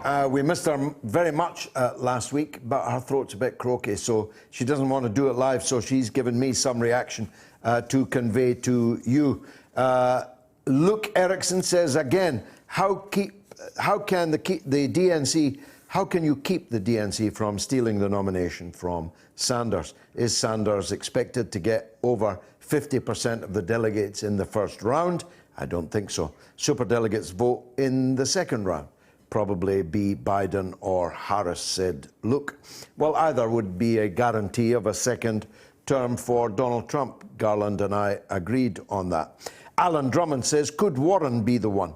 I read an article on Rolling Stone yesterday saying she is the top Democratic choice. No, she's miles behind Bernie. Mikey Themic, socialism is a dirty word, but that's changing. This is a reference to Bernie Sanders historically referring to himself as a socialist. Keel Jones says when Bernie wins, he will need people in the streets because both corporate parties will be blocking everything he does. Holly Stewart says the establishment is scared because they are scared his campaign is in fact a movement, aggressive and middle-class uprising. And Zoxilixwell, on the plus side, like Trump getting elected, Americans will begin to understand their country better. And Mike says, this age thing, young people voted for Corbyn. Authenticity matters more in the end. Reaction to the interview with Caleb. Budimir says, nice bookshelf, Caleb. I thought that myself. Gail Wells says, Big Agra has serious and deadly climate effects. Small farmers are what we need to support. No chemicals, organic and local. And Electra says, Bolsonaro is going to destroy our food in Brazil with GMO and huge corporations.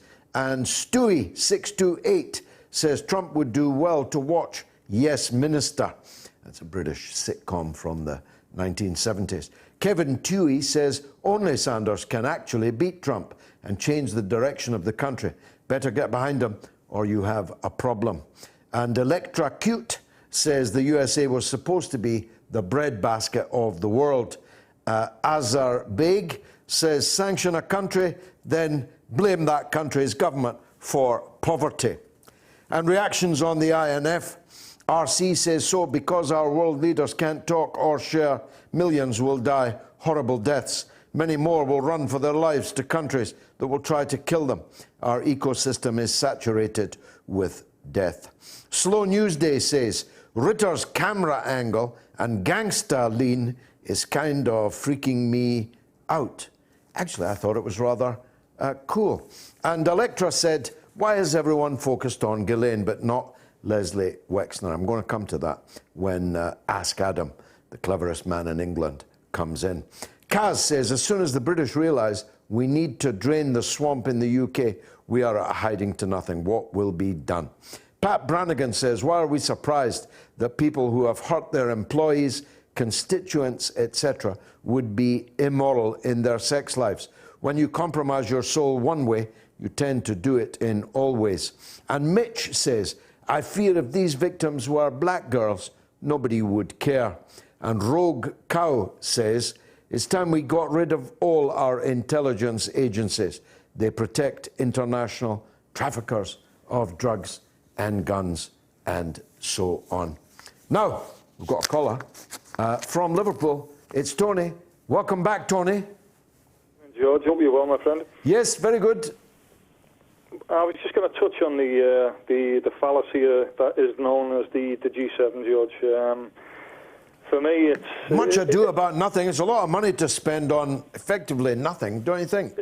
It certainly is, George, especially when there's not even expected to be a communique which is being agreed amongst the seven at the end of this farce that we're going to witness. Really? Let's have a look at, the reality is, George, you've got countries with huge populations, obviously, such as India, China, Russia, Brazil, Indonesia.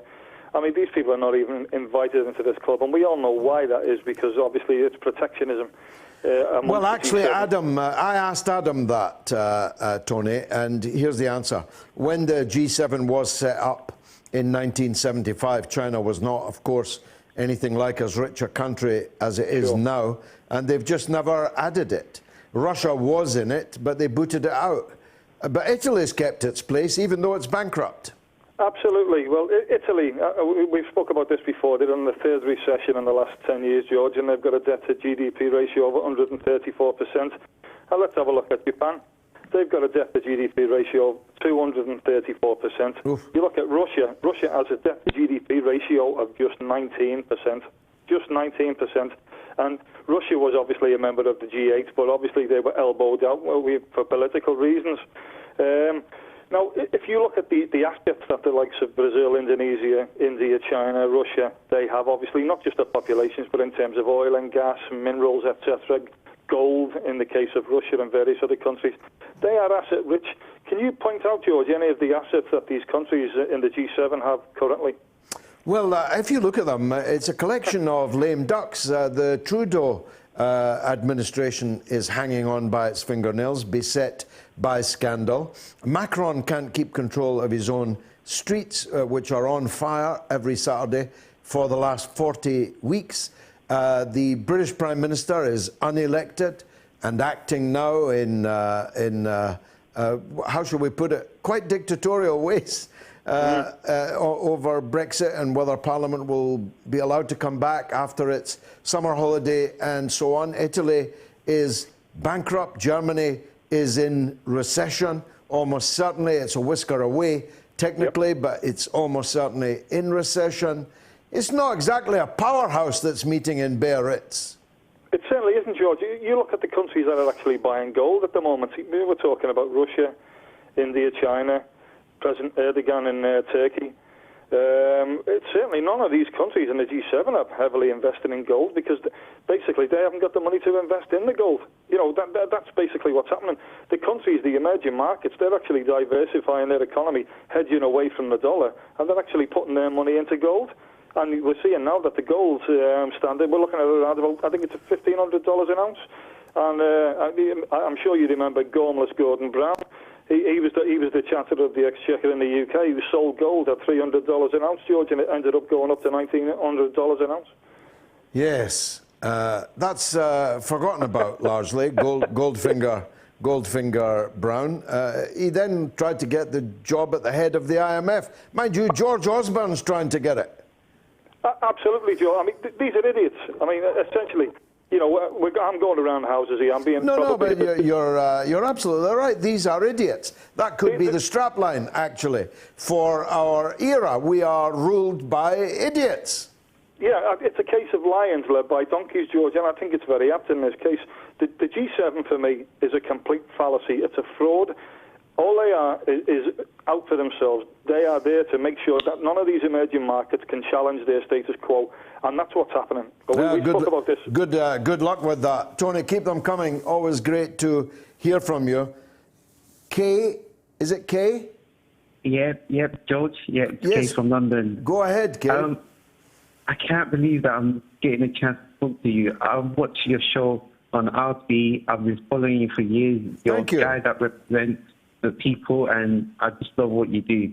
Thank you, brother. But there's so much stuff I could talk about, but I'm going to just focus on the G7. Yeah. Because I know you're a man of many talent, and you've got so much information. And thank you. So I've accumulated so much information, learning from you as well, and looking elsewhere as well. Thank you. But the G7, I find it ridiculous and almost like a puppet show to see all the world's supposed leaders of big empires, without including Russia and China, which is really, really stupid. It's pretty self-defeating, isn't it? If you want to set up new mechanisms, if you want to change the course of economics or politics, you can't really do that if two of the biggest players in the world are empty-chaired. Yeah, that's what I was saying. I even read something on social media, on Facebook, that says that the world is changing. And I think the impact point when it changed was when Russia got sanctioned. That moment changed the whole dynamic of the world because it forced them to have a relationship with China, and that's the biggest mistake they've ever made.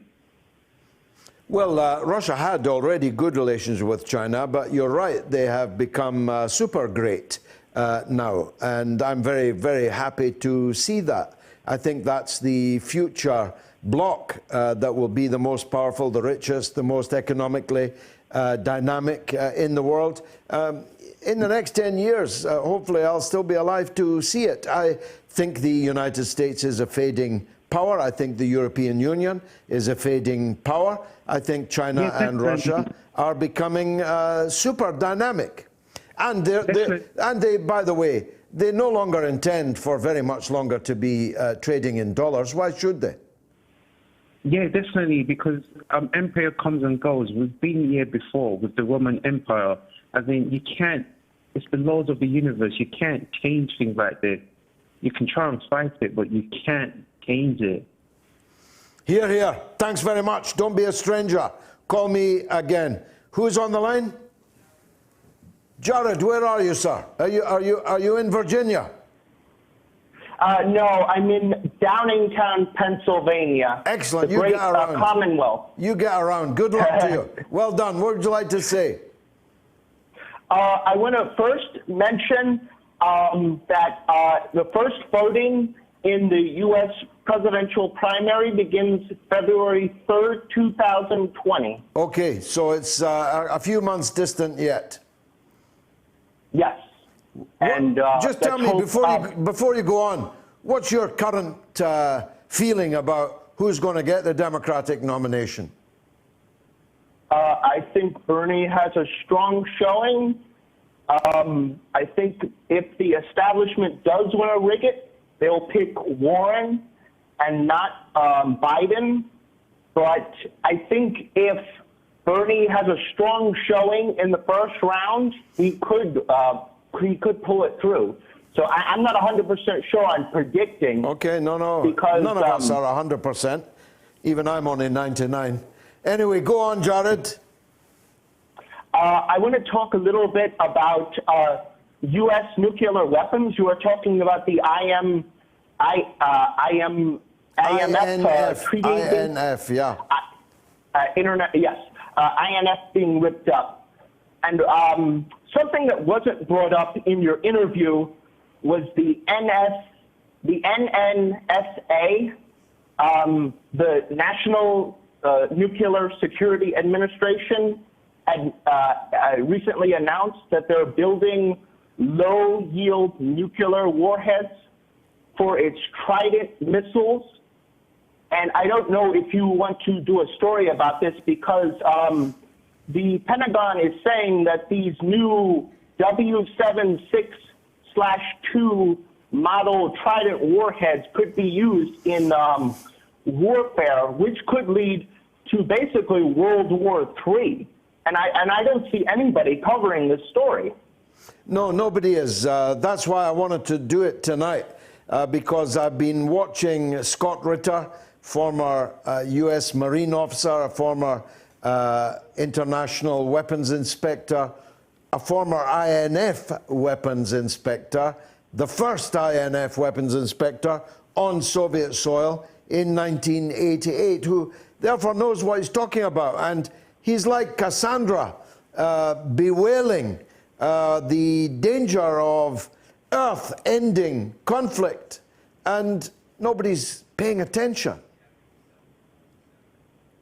It's completely crazy. And, everybody's so worried about, North Korea having nuclear weapons. And honestly, I mean, that's their right to have nuclear weapons and all. But what about India and Pakistan that are currently just fighting each other in Kashmir, having basically a Cold War? Or what about Israel that has hundreds of nuclear warheads that they still declare don't even exist, and they're pointed at Iran at any second that could be used and would lead to a nuclear fallout. And now we have these low-yield nuclear weapons that have just been, that the Trump administration has been building for the last year. And I think one of the key points that we should be talking about is that the Pentagon has said that they're no longer concentrating on fighting Islamic fundamentalist terrorism. They say they now want to focus on great power conflict between China and Russia. And we're starting to see this with the protest in Russia and the protests in Hong Kong, which are going to set the stage for a great power conflict in those places. Well, a very somber dystopian future you describe. I hope you don't turn out to be right. but you may, of course, do so. Jared, thanks for that. Enjoy your travels. Have we got any more callers on the line? If we don't, some messages are coming in, but let me remind you, you can tweet me at George Galloway, at RTUK News, and at GGMoats. You can also leave us a video message on Skype at GGMoats. Thank you very much, Elizabeth, for that. Rosebud says, Joe Biden is so out of touch with reality and is pitiful. Joe Biden says poor, underprivileged children have the same opportunity as a rich white kid. Actually, he said something far, far worse than that, which I won't repeat. Petal says, Brazil is burning. What will it take to open people's eyes? And Paulie Tix, cool name, says the UN is a vehicle created to enable Western power structures to focus selective outrage at crimes we are all involved with when it economically suits them, or to manufacture consent for an invasion. And Mary Moore in Belfast again says, hope they cover veganism, or at least eating less meat in this one, and how it can help stop fires like these happening and the ruin of the Amazon. Hope the guest brings it up on MOATS. Sorry, Mary Mo, we didn't get into veganism, but we have in the past, and we will again. Roger Manifold says, it's the hat of justice. Roger, I take my hat off to you. So the first 2 hours are by, but the good news is the third hour is still to come, and the cleverest man in England, Adam Garrie, will be joining me for Ask Adam. So if you've got a question for Adam, hashtag Ask Adam, and send it either to him or to me at George Galloway, at GGMoats, at RTUK News. If you're watching this program on Facebook, and tens of thousands of you do, make sure you share it, please, because we want this audience to grow and grow and grow. Hundreds of thousands of people joined us for all or part of the show last week. But I want it to be millions, don't you? Don't you look forward to the day when I can say 1 million people watched and listened to us all over the world in the Open University of the Airwaves? I certainly do. So, if you're on Facebook, share, share, share. And you should subscribe also to my video channel, which is George Galloway Official on YouTube. And many people also watch it there. Okay, the British number is 0044 2077 982 255. The US number is 001 757 744 4480. And don't forget, you can Skype us. That seems to have gone out of fashion. Maybe we need to close that down. But if you want to send a message on Skype, it's at GGMoats. I'll tell you also in the final hour the next 3-4 dates for the Mother of All Talk Shows Roadshow. Friday the 13th is the next one at the West Brom Community Centre. That's a free gig. And then there are tickets on sale in Liverpool, Leicester, and East Kilbride. There may be others by the time I get back to you after this break. We are above all the latest developments, and we don't take any sides. Radio Sputnik, telling the untold. This is Dominic Carter, a political reporter in New York for Verizon Bios TV News. This is Dr. Bill Honigman of Progressive Democrats of America, PDAmerica.org. Hey, everybody, my name is Tim Black of The Tim Black Show. This is Tom Luongo of Gold Coast and Guns. Hello, this is Benny Johnson. Hi, this is Juanita Broderick, author of You'd Better Put Some Ice on That. This is Jamal Thomas from the Progressive Soapbox. Hey, this is Raheem from D.C. This is Rachel Blevins, a correspondent with RT America, and you're listening to Fault Lines with Nixon and Stranahan.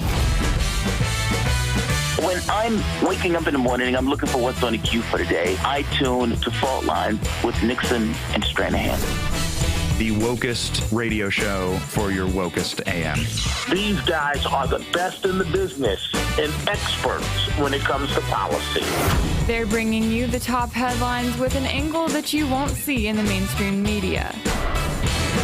Fault Lines is the greatest show on the radio. I enjoy immensely talking with Lee and Garland. They always treat me from either side with due respect, and it's a wonderful conversation. The best morning news show in America. Fault Lines with Nixon and Stranahan. Lee and Garland speak truth to power from the depths of the swamp itself, right here on Radio Sputnik. Radio Sputnik.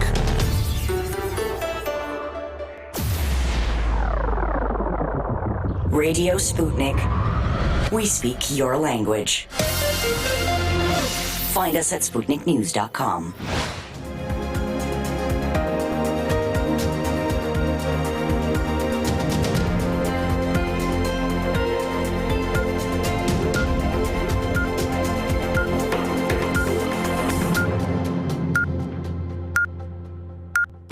Radio Sputnik News. While attending the G7 summit in Biarritz, France, US President Donald Trump has stated that he was not concerned about the market's reaction to his decision to increase existing tariffs on the $250 billion worth of Chinese goods from 25% to 30% starting on the 1st of October. Asked if he had any doubts about the escalating trade war with Beijing, Trump responded by saying that he had second thoughts about everything. The US president reportedly said that he had no plans to declare a national emergency on China right now, even though he has the right to at any time, and insisted that despite the sparring trade dispute, the two nations were getting along.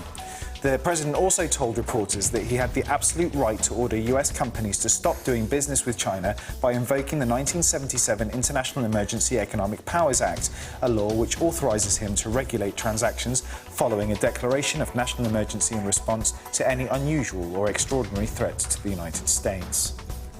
Iranian Foreign Minister Mohammad Javad Zarif has landed in Biarritz, France, where the G7 meeting is taking place. An Iranian Foreign Ministry spokesman has confirmed the arrival of the Iranian top diplomat, but he is not going to be holding talks with US President Donald Trump or members of his delegation. And President Trump has refused to comment on the minister's arrival. The French president's office said that the minister had been invited for a dinner at Biarritz to discuss matters previously raised by Macron and his Iranian counterpart. Last month, Washington imposed sanctions against the Iranian Foreign Ministry, despite continued assurances of readiness for dialogue with the Islamic Republic regarding the worsening bilateral relations, especially after the ongoing tanker crisis in the Mediterranean Sea. And finally, Denmark's former Environment Minister, Ida Auken, has offered to sell President Trump windmill power plants after the discussion around Greenland last week. In a clip that has gone viral in the wake of the Greenland social media craze, she mocked the American commander-in-chief over his attacks against windmill power plants, which he accused of causing blackouts, destroying property value and killing birds. In the clip, she argued against some of his claims about wind power, namely that it's unreliable and harmful to birds as well as people nearby. I'm Tamer Asfahani.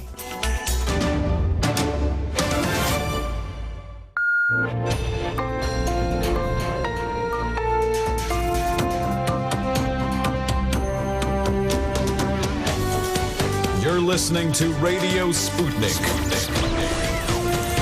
Telling the untold. Welcome to the Open University of the Airwaves with George Galloway. Only on Sputnik Radio. Well, it's the final hour, which means it's Ask Adam hour, and I'm joined, as always, by the cleverest man in England. And if you could get me the dates, please, for the road show. I need to read them out. But the rest of the hour is yours. I need your calls. 2077-02077, 982-255 if you're in Britain, or US calls 001-757-744-4480. Christina asks Adam, I still don't understand what is causing problems in Kashmir. If Adam does not think it is left-wing or right-wing politics, how would he describe the source of the problems? Or religious differences don't explain it either. Is it just another power struggle? Over to you. Ask Adam. Well, It began in earnest in the middle of October 1947, around which time the partition of what was soon to be the former British Raj, British India, was taking place. Now, the way that the subcontinent was partitioned was indeed on a religious basis, where Muslim-majority regions, according to the two-nation theory, were to become part of the new Pakistan, where Hindu-majority regions would form a new Indian state. Now, Kashmir, or Jammu and Kashmir to give it its full name, was one of these princely states which, although part of the British Raj, was nominally ruled by a local prince. And so the Maharaja who ruled over, he was Hindu, but he ruled over a majority Muslim population. He in public dithered. In private, he ended up signing the very controversial Instrument of Ascension, which took Jammu and Kashmir and made it part of India, in spite of the fact that the majority of the people clearly... Great majority, huge majority. Indeed, it did not want to be. Now, why I say mid-October is important, the instrument was only ascended on the 27th of October, but in mid-October, members of the terrorist group RSS, a Hindu fanatical group modelled after the Hitler Youth of all things... Who murdered Mahatma Gandhi. Very much so. They began massacring Muslims in Jammu, and indeed they changed the demographics of Jammu in favor of a slight Hindu majority, where before there was a Muslim majority in Jammu. Even in Jammu. Even in Jammu, just as there was and remains a vast Muslim majority in the valley of Kashmir.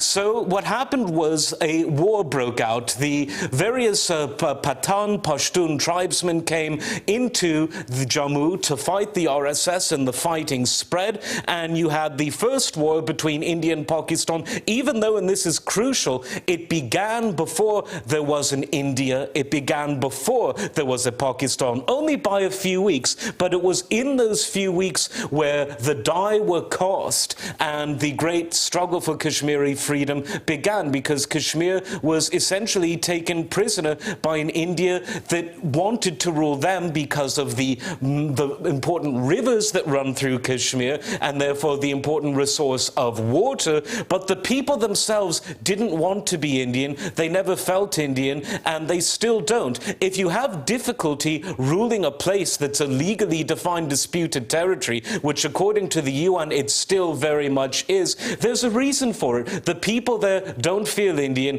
They feel Kashmiri. Many, if not most of them, feel an affinity with Pakistan. The UN demands a plebiscite, and that plebiscite, which was proposed at the end of the 1940s by a fledgling UN, still has not been delivered. Now what the Indian government has done and taken an occupied land and converted it into a totally annexed land is really pushing things to the boiling point. Thank you very much, Christina. I hope that's clear. Robert is on the line on a wholly different subject. Go ahead, Robert. Hi, how are you guys? Doing well. I had a question regarding Pan-Arabism. Oh yes, go ahead. And your opinion on it. Can you hear? Yeah, of course, very clearly. Well, I'm okay, perfect. I'm strongly in favour of it. From Marrakesh to Bahrain, with all that soil, all that water, all that oil, all that gas, 350 million people, one language, one God. What's not to love? If the Arabs had any sense, that's what they'd be heading for. And the greatest of all Arabs, Gamal Abdel Nasser, showed them the way. Yeah. Well, yes, I completely agree with you, but I've lived in the Middle East, and I have many very close Arab friends as well as colleagues, and my general experience with Pan-Arabism in practical terms is that it's almost a dream, and no one is working towards it. It's almost been forgotten. So is it still worth pursuing, or should it just be relegated? Well, I honestly think, Robert, that it's the only solution, and whether people think it's a dream or not, let me tell you, I may have told you before, I sat and had dinner with a man in his 90s, a man who at that point lived in something called Jordan, and we were having lunch high on a mountaintop in which you could see not just Jordan, but Palestine, Lebanon and Syria from that mountaintop.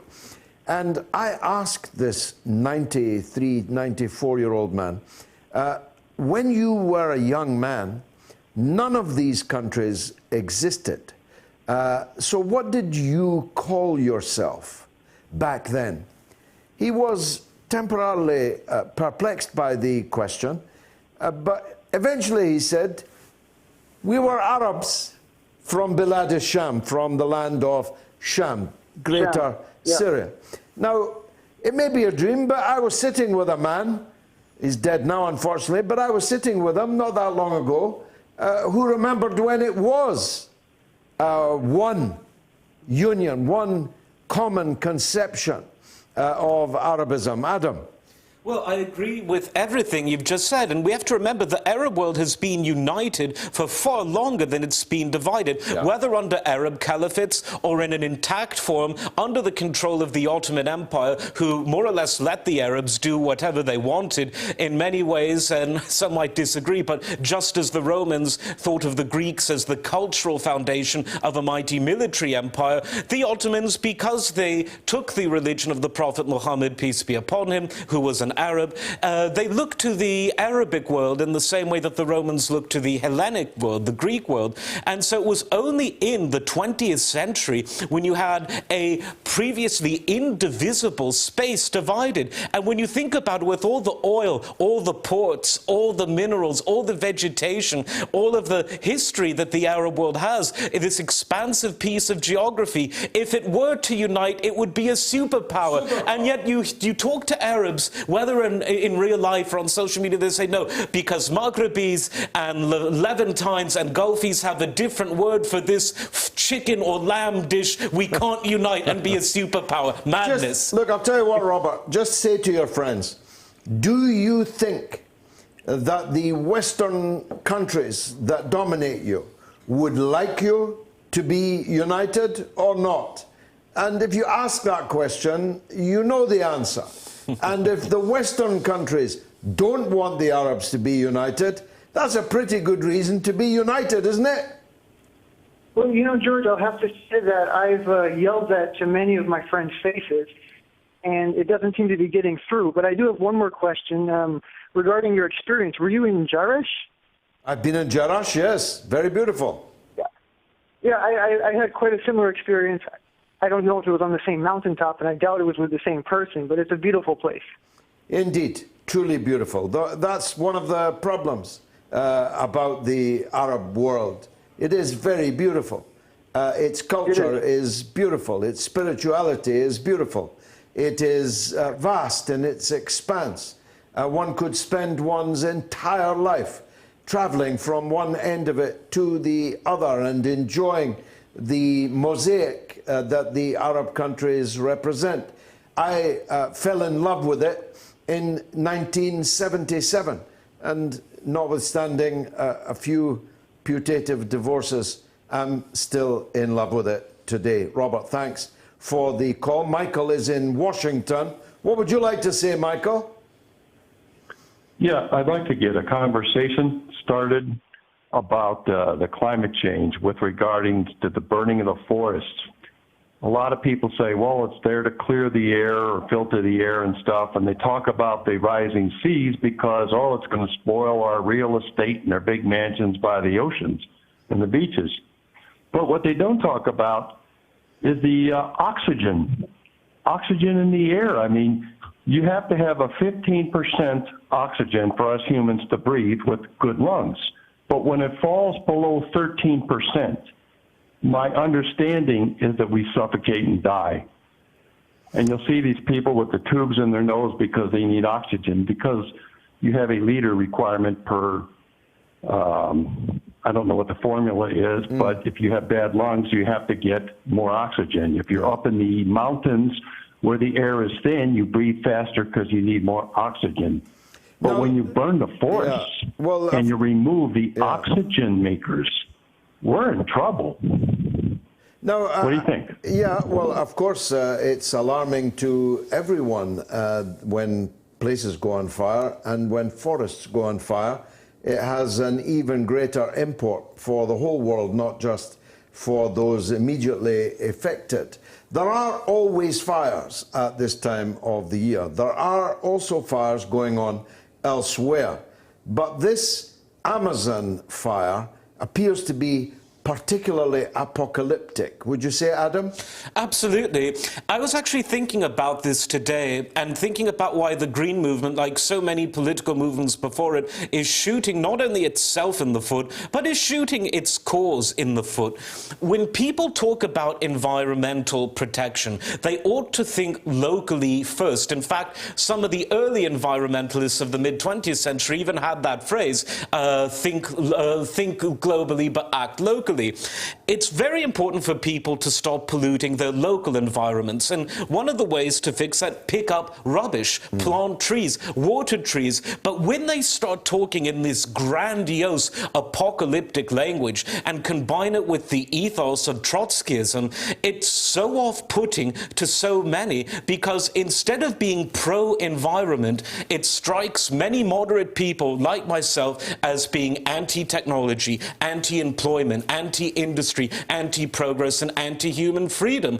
So why not actually focus on the positive things that people can do locally? And I'm speaking as someone whose own grandfather used to drive his old car around random streets in his area and just pick up rubbish and tie it up and dispose of it in the proper way. But these people, they think that they're going to save the world by blocking the streets and keeping people from going to their jobs and then taxing us to the hilt as if we're not taxed enough. They've really not just gone astray. I think they've gone off the edge. So you would say that people talk globally but don't act locally. Exactly. That's the big problem for me. What do you think of that, sir? Well, I think it's absolutely correct, because everything filters down to what's affecting you locally, that's for sure. But more than the Amazon just burning in the fires, you've got them clearing forests for palm oil. That's a big deal. And for cattle, you know, they want to raise cattle, so get rid of all the trees. Yeah, I'm telling you, that was the point that was being made about veganism earlier, wasn't it? That it's the need for space and feed for cattle, for beef, that is causing some of the deforestation. Palm oil is another major culprit. There's actually, I don't know if there's a need for beef. I personally have one. I'm not sure if I ever have had a need for palm oil, but its environmental consequences are very grave. There's no doubt about that. Plastic that David Attenborough has been highlighting. I abhor plastic and have since its invention, in fact. I'd be...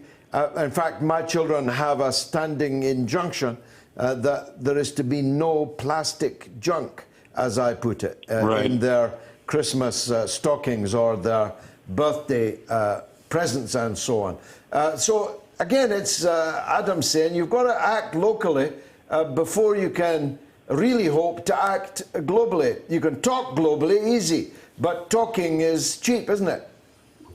Well, Sir David knows what he's talking about, that's for sure.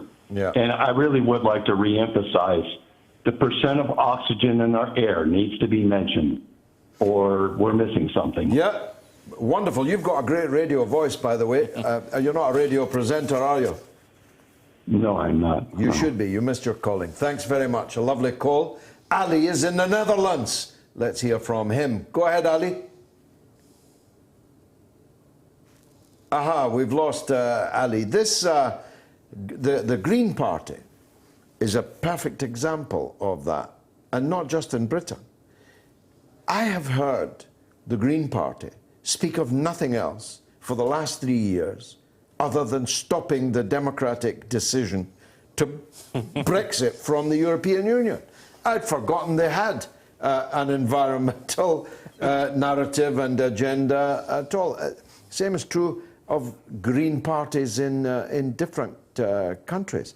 Ali's back on the line. Let's hear from him. Ali in the Netherlands, welcome. Peace be upon you. And on you, sir. Go ahead.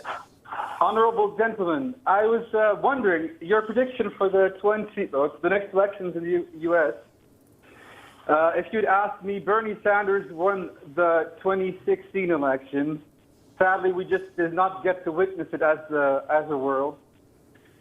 But nevertheless, I was wondering about what you would think the peace process in Israel and Palestine, what kind of consequences it would have if we would switch presidents mid our next coming elections in the U.S.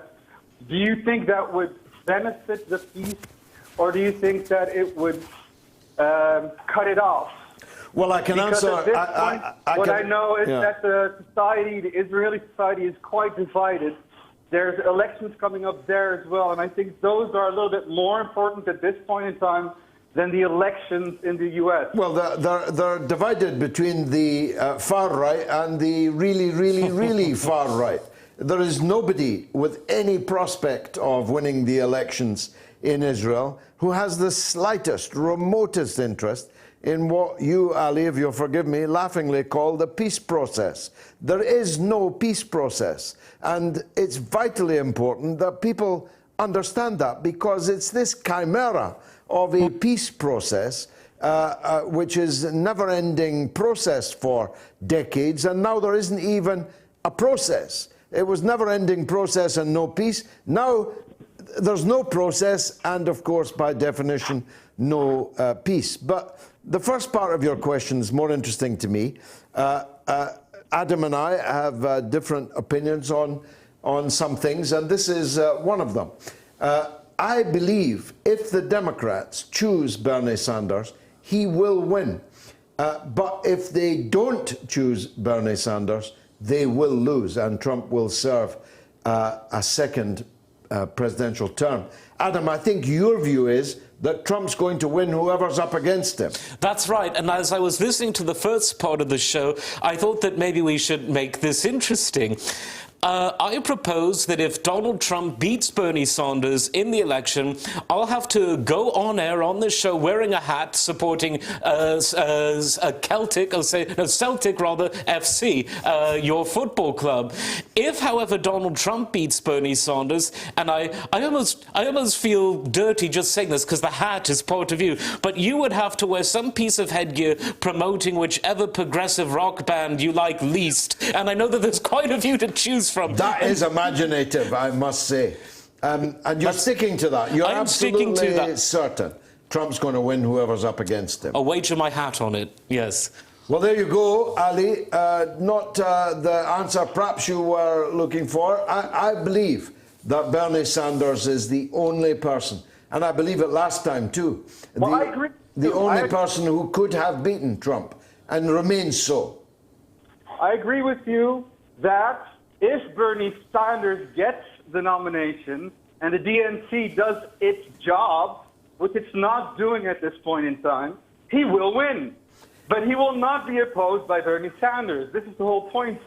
And we're all laughing about it, but this is the reality we're living in. Well, as Garland Nixon pointed out earlier, they had their tactic, the party machine's tactic this time was twofold. To allow the so-called superdelegates a vote in the second ballot, and then to ensure that a second ballot was, in almost all circumstances, inescapable, by flooding the field with no-hope candidates who are polling 1%, 2%, and 3%, whose names we can't pronounce or remember, whose names are not even household names in their own towns in America. If you variegate the primary voting across tens of heads, you guarantee a second ballot at the convention. And then the superdelegates, the machine men and women, move into place. Ali, wonderful to hear from you again. Thank you very much. You're welcome. Let's take a quick break. Give you the most essential information out there. Radio Sputnik, telling the untold.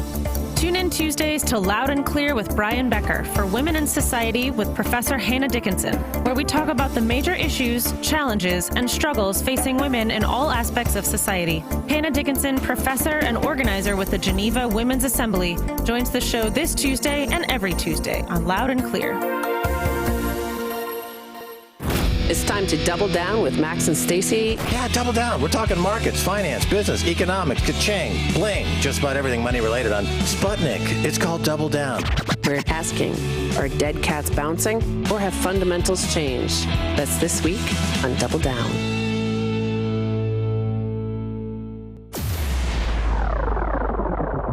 Radio Sputnik. We speak your language. Find us at SputnikNews.com. The mother of all talk shows. Join our faculty of legends, contributors, and callers. Everyone is welcome.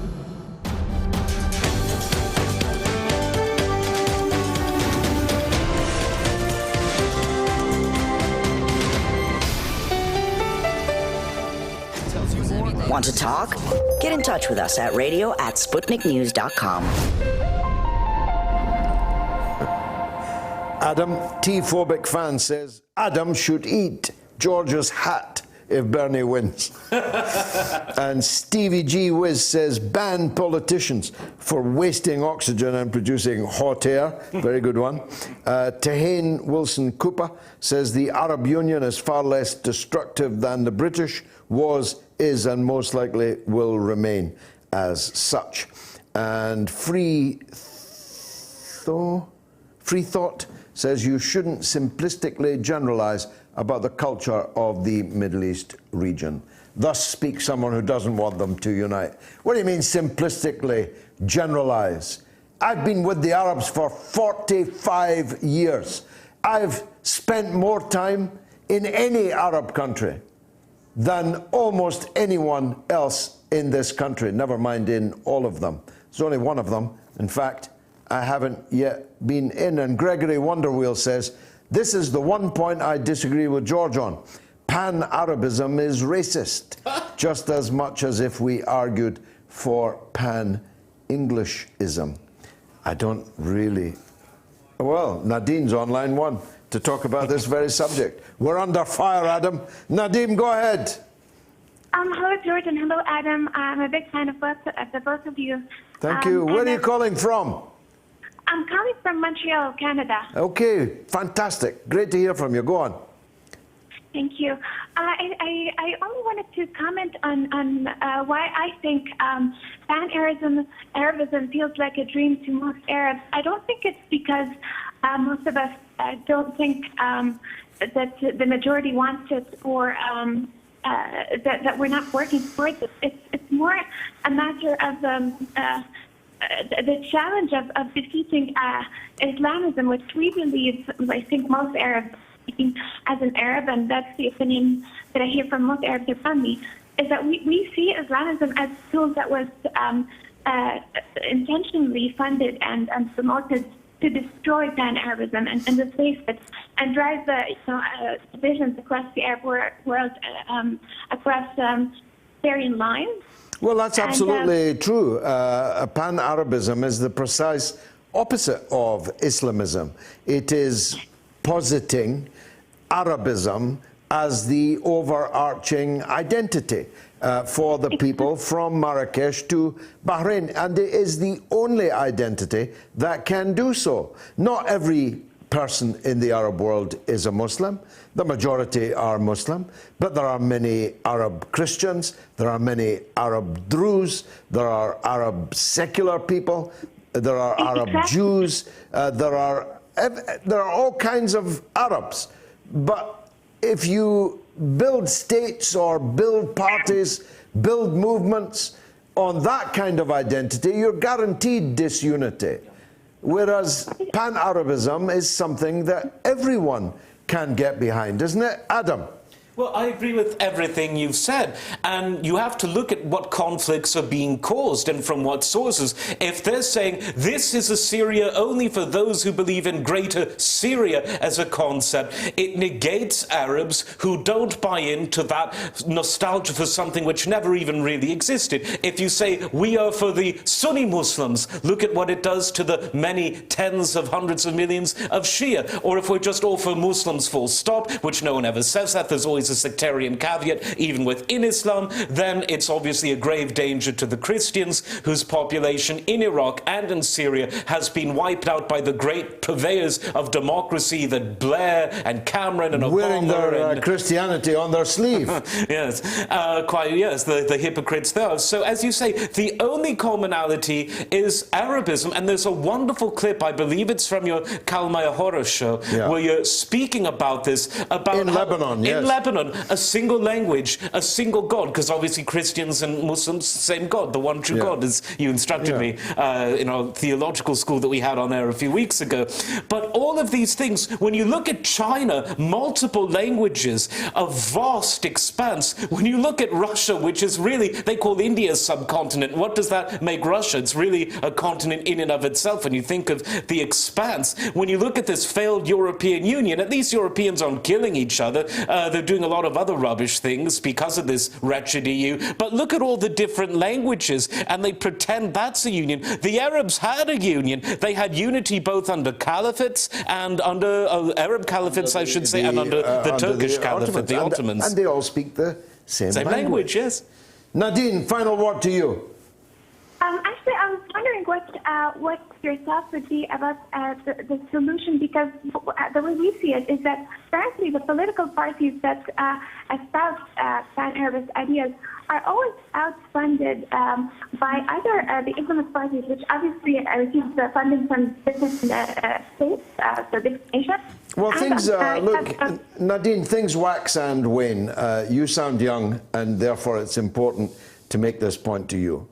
I was alive when pan-Arabism was the dominant political trend. And although I'm getting on, I'm not that old.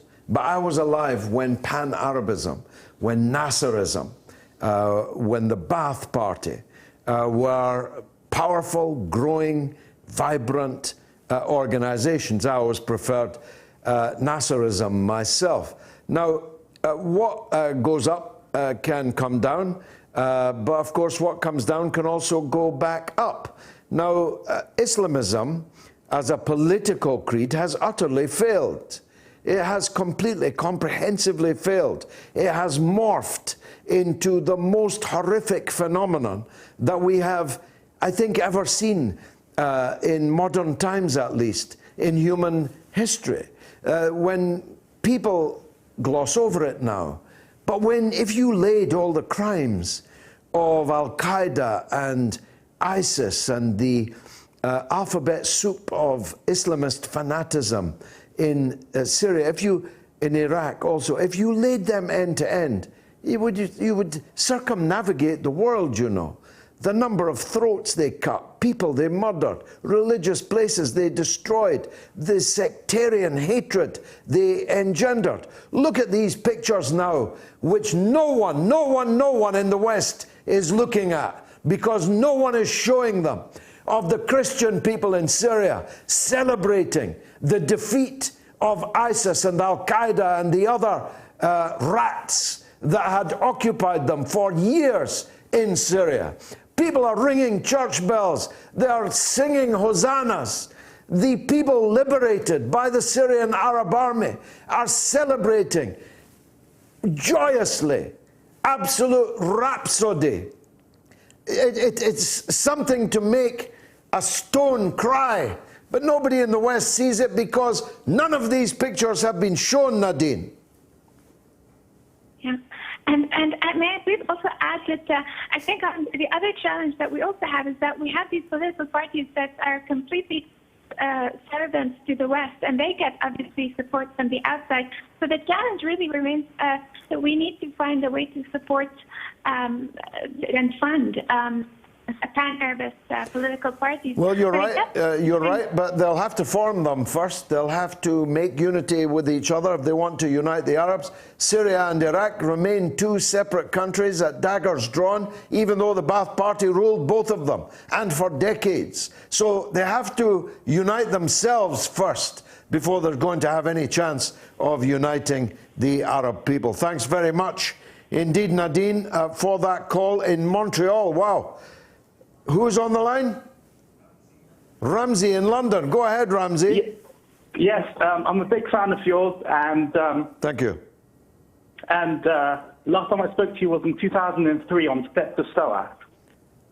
On where? But anyway. Okay, go ahead. On the Steps of SOAS. Okay, 2003. I remember. Yes. I did at least 20 meetings in SOAS in 2003, at least. Yeah.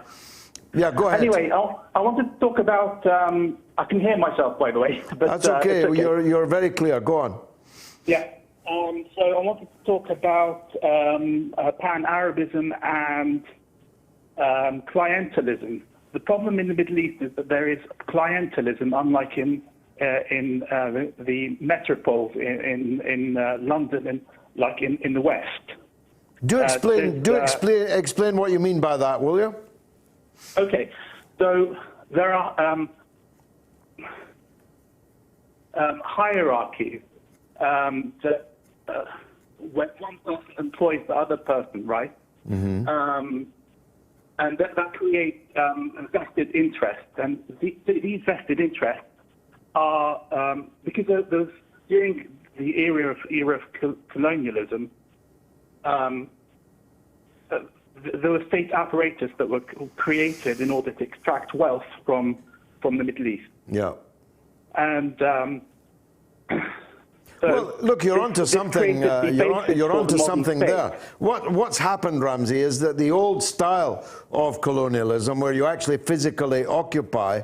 I'm watching a series now called The Last Post. It's set in Aden.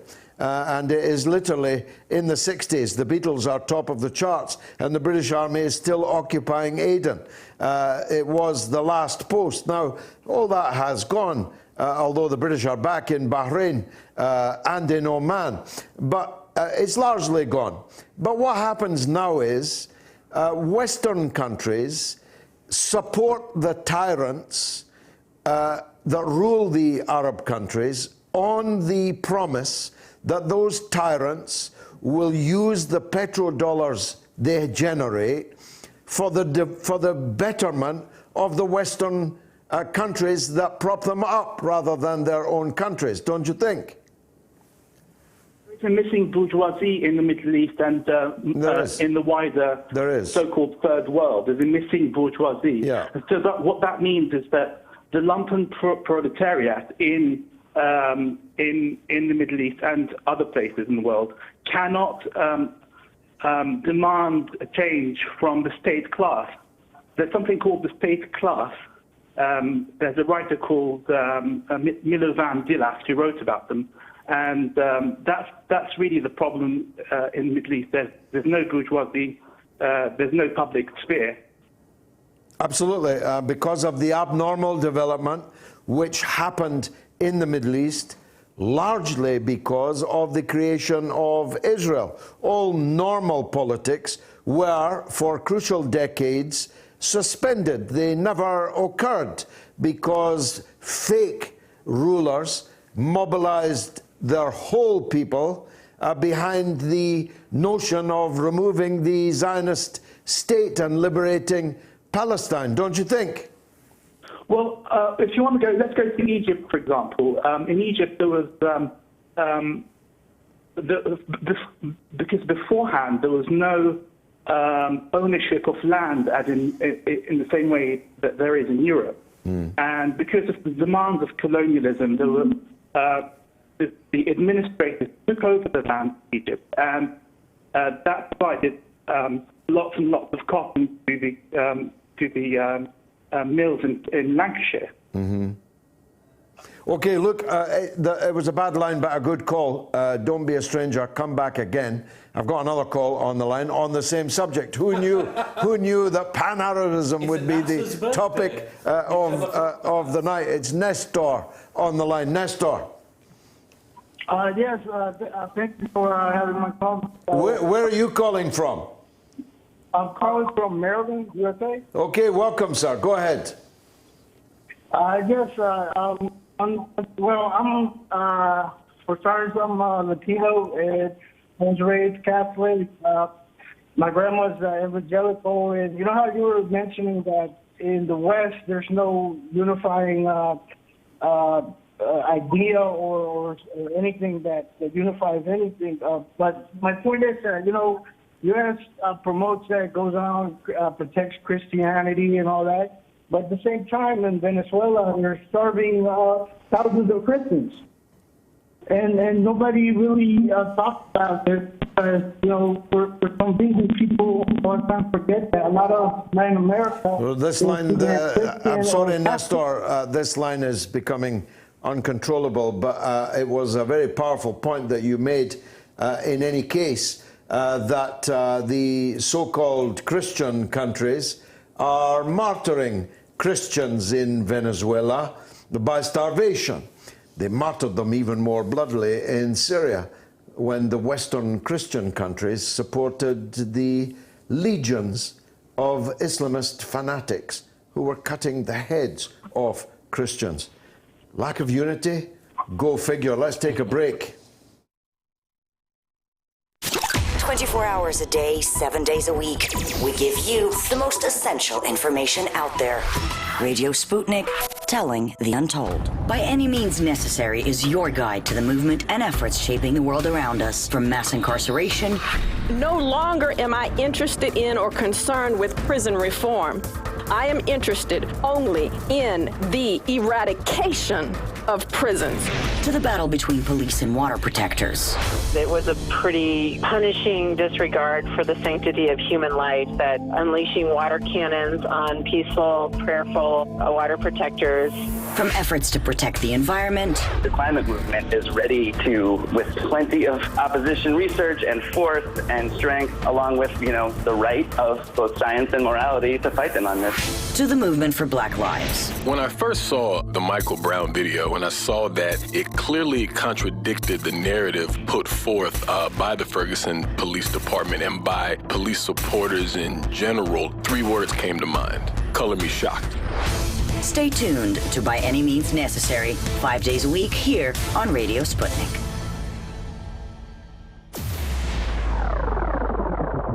Radio Sputnik. We speak your language. Find us at SputnikNews.com. The mother of all talk shows. Join our faculty of legends, contributors, and callers. Everyone is welcome.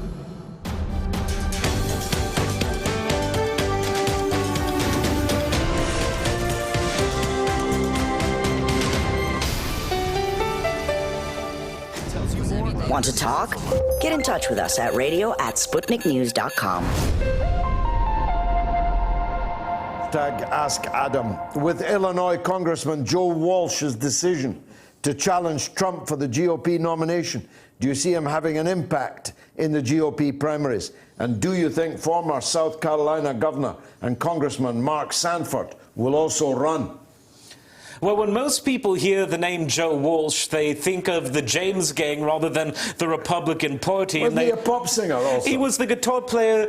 He had a very successful solo career and then famously played part of the Hotel California guitar solo. Did he? So I think that more people have heard of that Joe Walsh than this one. Weirdly, this one's running from the right wing of the Republican Party. But of course, it's a joke. The guy will get a book deal out of it. He'll get airtime. But I mean, if we're talking about can Trump beat the Democrats, of course it's not going to be a situation where even with Gerald Ford and George H.W. Bush, they survived this kind of challenge. With Trump, it's going to be easy peasy. And Derek Chad, that was from Patrick McCarthy, by the way. This is from Derek Chad. What is the origin of the expression redneck? As a teenager, I thought it was a simple-minded person from the U.S. southern states. In the film Fahrenheit 11/9, I haven't seen that yet, actually, they are described as members of the Miners' Union. Well, the term initiates from the post-Civil War, the American Civil War period, where the poorer white farmers, so not the landowners and the former slave owners, but the poor agriculturalists, were essentially plowing the field, and they would wear straw hats and the shirts that would today be inaffectionately known as the wife beater, and so they developed a particular tan on the back of their neck. That's how the expression originated, but now it's just sort of a derogatory expression expression to usually refer to someone who's from the American South, who's white, who's poor, and tends to have views that are different than those of Hillary Clinton. These are the people that Hillary called a basket of deplorables. And they all voted for her opponent. Who would have guessed? What I can tell you, Derek, if you watch my interview with the legendary Larry King, you'll see me describe the origin of the term hillbillies. Look it up. You'll be very, very surprised by it. And Andy... I love this interview, by the way. Thank you. Andy Omega says, should the EU be included in the Shanghai Cooperation Organization? What has China done to deserve the presence of Jean-Claude Juncker and Ursula von der Leyen and Donald Tusk? I mean, even if one is on the side of the anti-Beijing people, I mean, certainly they've not done anything to deserve the European Union. So the short answer is no way. Okay, there you go. That's a fairly brusque rejection by the cleverest man in England. Farquhar is on the line. Where? Tell me. Uh-oh. Yeah, go ahead. What's your name, sir? Clarkston. George, good evening to you. Good evening to Adam. Good evening, sir. Hi. George, I have a question. In fact, see, it's about the G7 summit, which took place, as recently as you can imagine. Yes. Boris, I've been seeing from the videos on social media the way Boris and Emmanuel Macron interacted, the way Boris and Donald Trump have been talking openly about a deal. Now, which brings me to a bit of a surprise, basically, because I'm a Labour voter, or I would say I have been a Labour voter so far. The thing which I don't understand is Brexit is like a bit of a black and white issue. Either we are going for Brexit or we are not. But then off late, suddenly we're hearing these things from your favorite, I would say sarcastically, of course, Tom Watson, many, many more, who suddenly want Jeremy Corbyn to literally overthrow the democratic mandate and form a coalition, some kind of a national unity, I'm sorry, I'm not getting the exact word. No, national unity government, yeah. Yeah, sorry, mate, exactly, thanks. They're throwing in these buzzwords, these magic words, these lingos here and there. Now, assuming there's a snap election, assuming whether it happens few days before 31st October or just after 31st October when the Brexit happens finally, if at all Jeremy Corbyn does, decide to listen to his parliamentary colleagues and decides to form this NUG, National Unity Coalition, or decides to go for a second referendum, what will be the chances of a Jeremy Corbyn government, and how will that affect Boris if he again decides, to stand for Prime Minister again? Well, I saw a lot of pigs fly past the window there. There's a lot of premises that don't hold up in that series of questions, for which I'm nonetheless grateful. I think actually Boris Johnson's had a pretty good week. The European Union said there was no chance of any renegotiation of Mrs. May's withdrawal agreement, and suddenly there is. But you need to hurry up, only 30 days. So we now know that Tina, there is no alternative, is no more. And it's now up to the British government to come forward with a form of words. That's all we are really talking about, because there's actually years of this to go, the negotiation of the final status of our country and the European Union.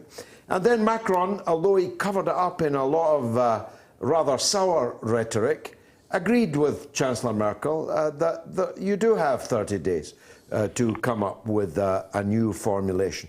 And I believe that the British will, because, as I've been saying for some considerable time, the EU now knows that Britain is leaving the European Union. As a matter of fact, so do the Brexit fanatics. I've watched, felt, sensed the wind beginning to drop out of their sails. It's like watching a souffle collapse as it has suddenly dawned on them that despite the oceanic use of money, much of it foreign money, to subvert the decision we made to leave the EU, it's all failed.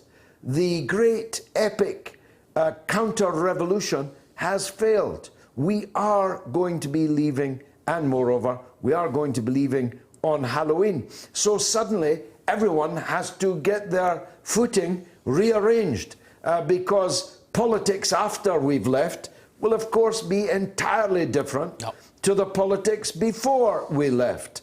Any party that makes us its banner for the next general election, which might be months or could be years distant, vote for us, we'll rejoin the European Union, is a dead duck, a dead parrot, a dead party. Do you feel me? Adam. Perfectly. And then while Tom Watson, occasionally we have Tony Blair, sometimes we have Peter Mandelson, these folks suddenly coming up. And I don't care about Blair and Mandelson so much, but about Tom Watson. Well, he's notionally the deputy leader of the party you support. But I'm not going to go into him, if you don't mind, because I'm running out of time. I want to hear Adam's view on what I've just said. Well, I agree. Opposing Brexit at this point is going to be political suicide for anyone that has the hope of becoming a party of government or even a realistic kingmaker. And I'll say this, Boris has had a good week, even though there is a fear that if the EU's desperate for an 11th hour agreement, which they have been in many cases in the past, that Boris, instead of really pushing them to the wall, might say, OK, let's water down this withdrawal treaty, because that's what it is, and it's one of the worst treaties of the modern age. Let's just water it down rather than totally amend it. That could be bad news for Boris, but what I have noticed is that while Boris has had a good week, and it's perfectly legitimate, it's accurate to admit that, he's becoming like Jeremy Corbyn, not in terms of policies, not in terms of habits, not in terms of comportment, but in the sense that now a lot of the Boris supporters, the same people that were quite rightly willing to criticize the May-bot, Theresa May, at every corner, there's now a Boris cult. And that's going to be dangerous, because just as Jeremy Corbyn can and has done wrong, Boris Johnson can and surely will do wrong. People need to give him criticism, whether it's the traditional or the constructive nature, when he does something wrong. And by saying that the backstop is the only deplorable part of the basket of deplorables that is May's withdrawal treaty, it's just one bad apple in a rotten bunch. So people on the Brexit side have got to be cognizant of that. Jeremy Corbyn looks ridiculous in the eyes of many because people worship him on that side of the argument, and if people on the other side start to worship Boris in the same way, he'll also alienate a lot of people. Personality cults are bad news, and if people feel in politics that they're starting to be worshipped, rather than cultivate it like Tony Blair did, they should really put the brakes on it and show the human side. Very interesting. Thanks for that call. Let's go to Patty in Georgia. Hello, George. Hello, Adam. How are you? Wonderful to hear that accent coming all the way from Georgia. Thank you very much for the call. Well, I'm a new listener, but I'm really enjoying your show. Excellent. And I really appreciate it.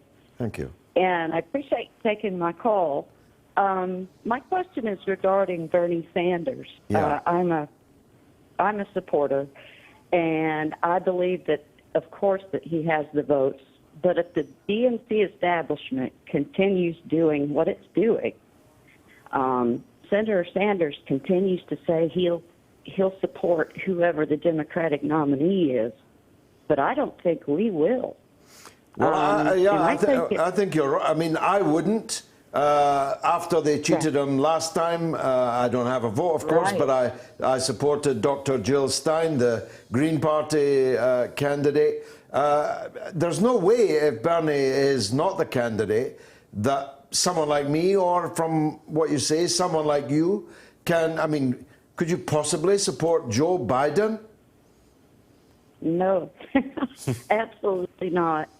And I don't think it matters whether it's Democratic, Socialist, or Workers' Party, or whatever we want to call it. But even if Senator Sanders were to ask us to vote or support the Democratic nominee, I think we might have the first ever winner via write-in vote.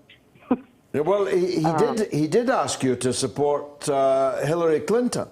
And enough people declined to do so that we've got Donald Trump in the White House. Right. So do they want to do that again, Patty? Do they really want? Do they really want to do that again, to so undermine their own voting base that they guarantee another 4 years of Beelzebub, as they're always telling us he is? I honestly think they would. I think that they have the bubble that they live in that they cannot, will not, and have no desire to get outside of. And it doesn't seem to matter how much Nancy Pelosi gets protested or anybody. It just doesn't seem to matter. It never changes. The media, the whole DNC establishment, the whole Washington establishment, it has such a revolving door that they just won't listen. Well, the same thing could be said of the Labour Party machine and ancien regime here. They have never accepted Corbyn's leadership of the Labour Party. Indeed, they would rather have, and that's abundantly clear, they would rather have had the Conservatives win the last election than to have their own leader win it.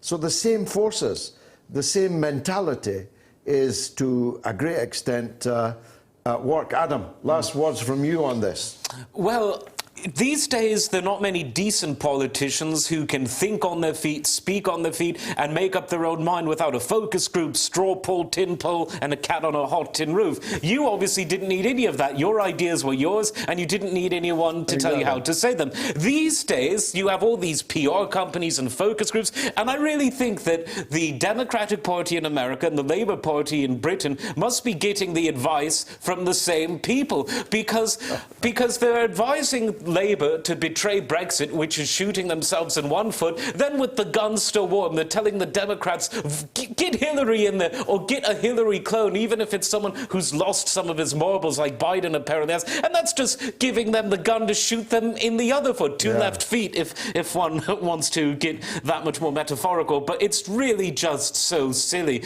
Identity politics only works in the parts of the US where the Democrats don't even need to win. In California and New York, a piece of brick with the word D on it would win. They need to win people in the swing states. That's where money talks, identity not so much. Last word to you, Patty. Well, I really am hoping that it does come out differently, that they do listen to the people for once. I just don't see it happening. Okay, look, don't be a stranger. Call us back. Stay with us in the course of the next year or so as this election unfolds, because we've got a legend on the line. No show is complete. It's Norma in Bristol. Hello, George. Hi. There's not much time, so I'm just going to do 2 quick points. Yeah. I did read that Bernie Sanders said that the trillions of pounds that are spent on nuclear weapons are better spent on climate change. Now, that's a big subject. The other point that's slightly linked is CND, who do very good work, but are never given any publicity, in London, they have a demonstration in December that's no to NATO, no to Trump, and they're calling, amongst other things, for the USA to withdraw the nuclear weapons from Germany, Belgium, and the Netherlands. And just very quickly, because I know you don't want me to speak much more, tell Adam, hello. Hi, Norma. Hello. No to Trump. It's bad news if he gets back in for the world. Norma, thank you for that. Adam's giving you his honest advice as to how he thinks things will go, and that's a duty of all of us. It's not because I want Boris Johnson to win the next British election that I tell you I think he probably will. It's the precise opposite of what I want, but I'd be a liar and a fool to tell you that I thought otherwise. This is important for people to grasp. My duty here, Adam's duty, is to tell you the truth as we see it. You can have your own truths. You can have your own opinions. But the reality is, they tried it with Clinton, and it failed. they put up the only person in America that could have lost to Donald Trump. And if they pick Joe Biden, they'll be doing exactly the same thing again. So to point that out is not to wish for a Trump victory, but merely to predict it. Adam, it's been a great show again, in the middle of the summer, the height of the holiday season, and a bank holiday weekend here in Britain, and still the phone lines were full all night, even if unexpectedly, on the issue of Pan-Arabism. You're going to be with me in West Brom on the 13th, Friday the 13th. Unlucky for some. And you're going to be with me in Liverpool and Leicester and East Kilbride. It'll be your first trip to East Kilbride. I'm afraid so. Warrant. Hopefully not my last, for a number of reasons. Yeah, it's been marvellous for me. I hope it was for you. And if it was, come back next week at the same time, same place. We are above all the latest developments, and we don't take any sides. Radio Sputnik, telling the untold.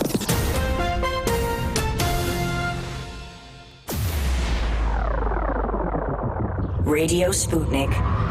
We speak your language. Find us at SputnikNews.com.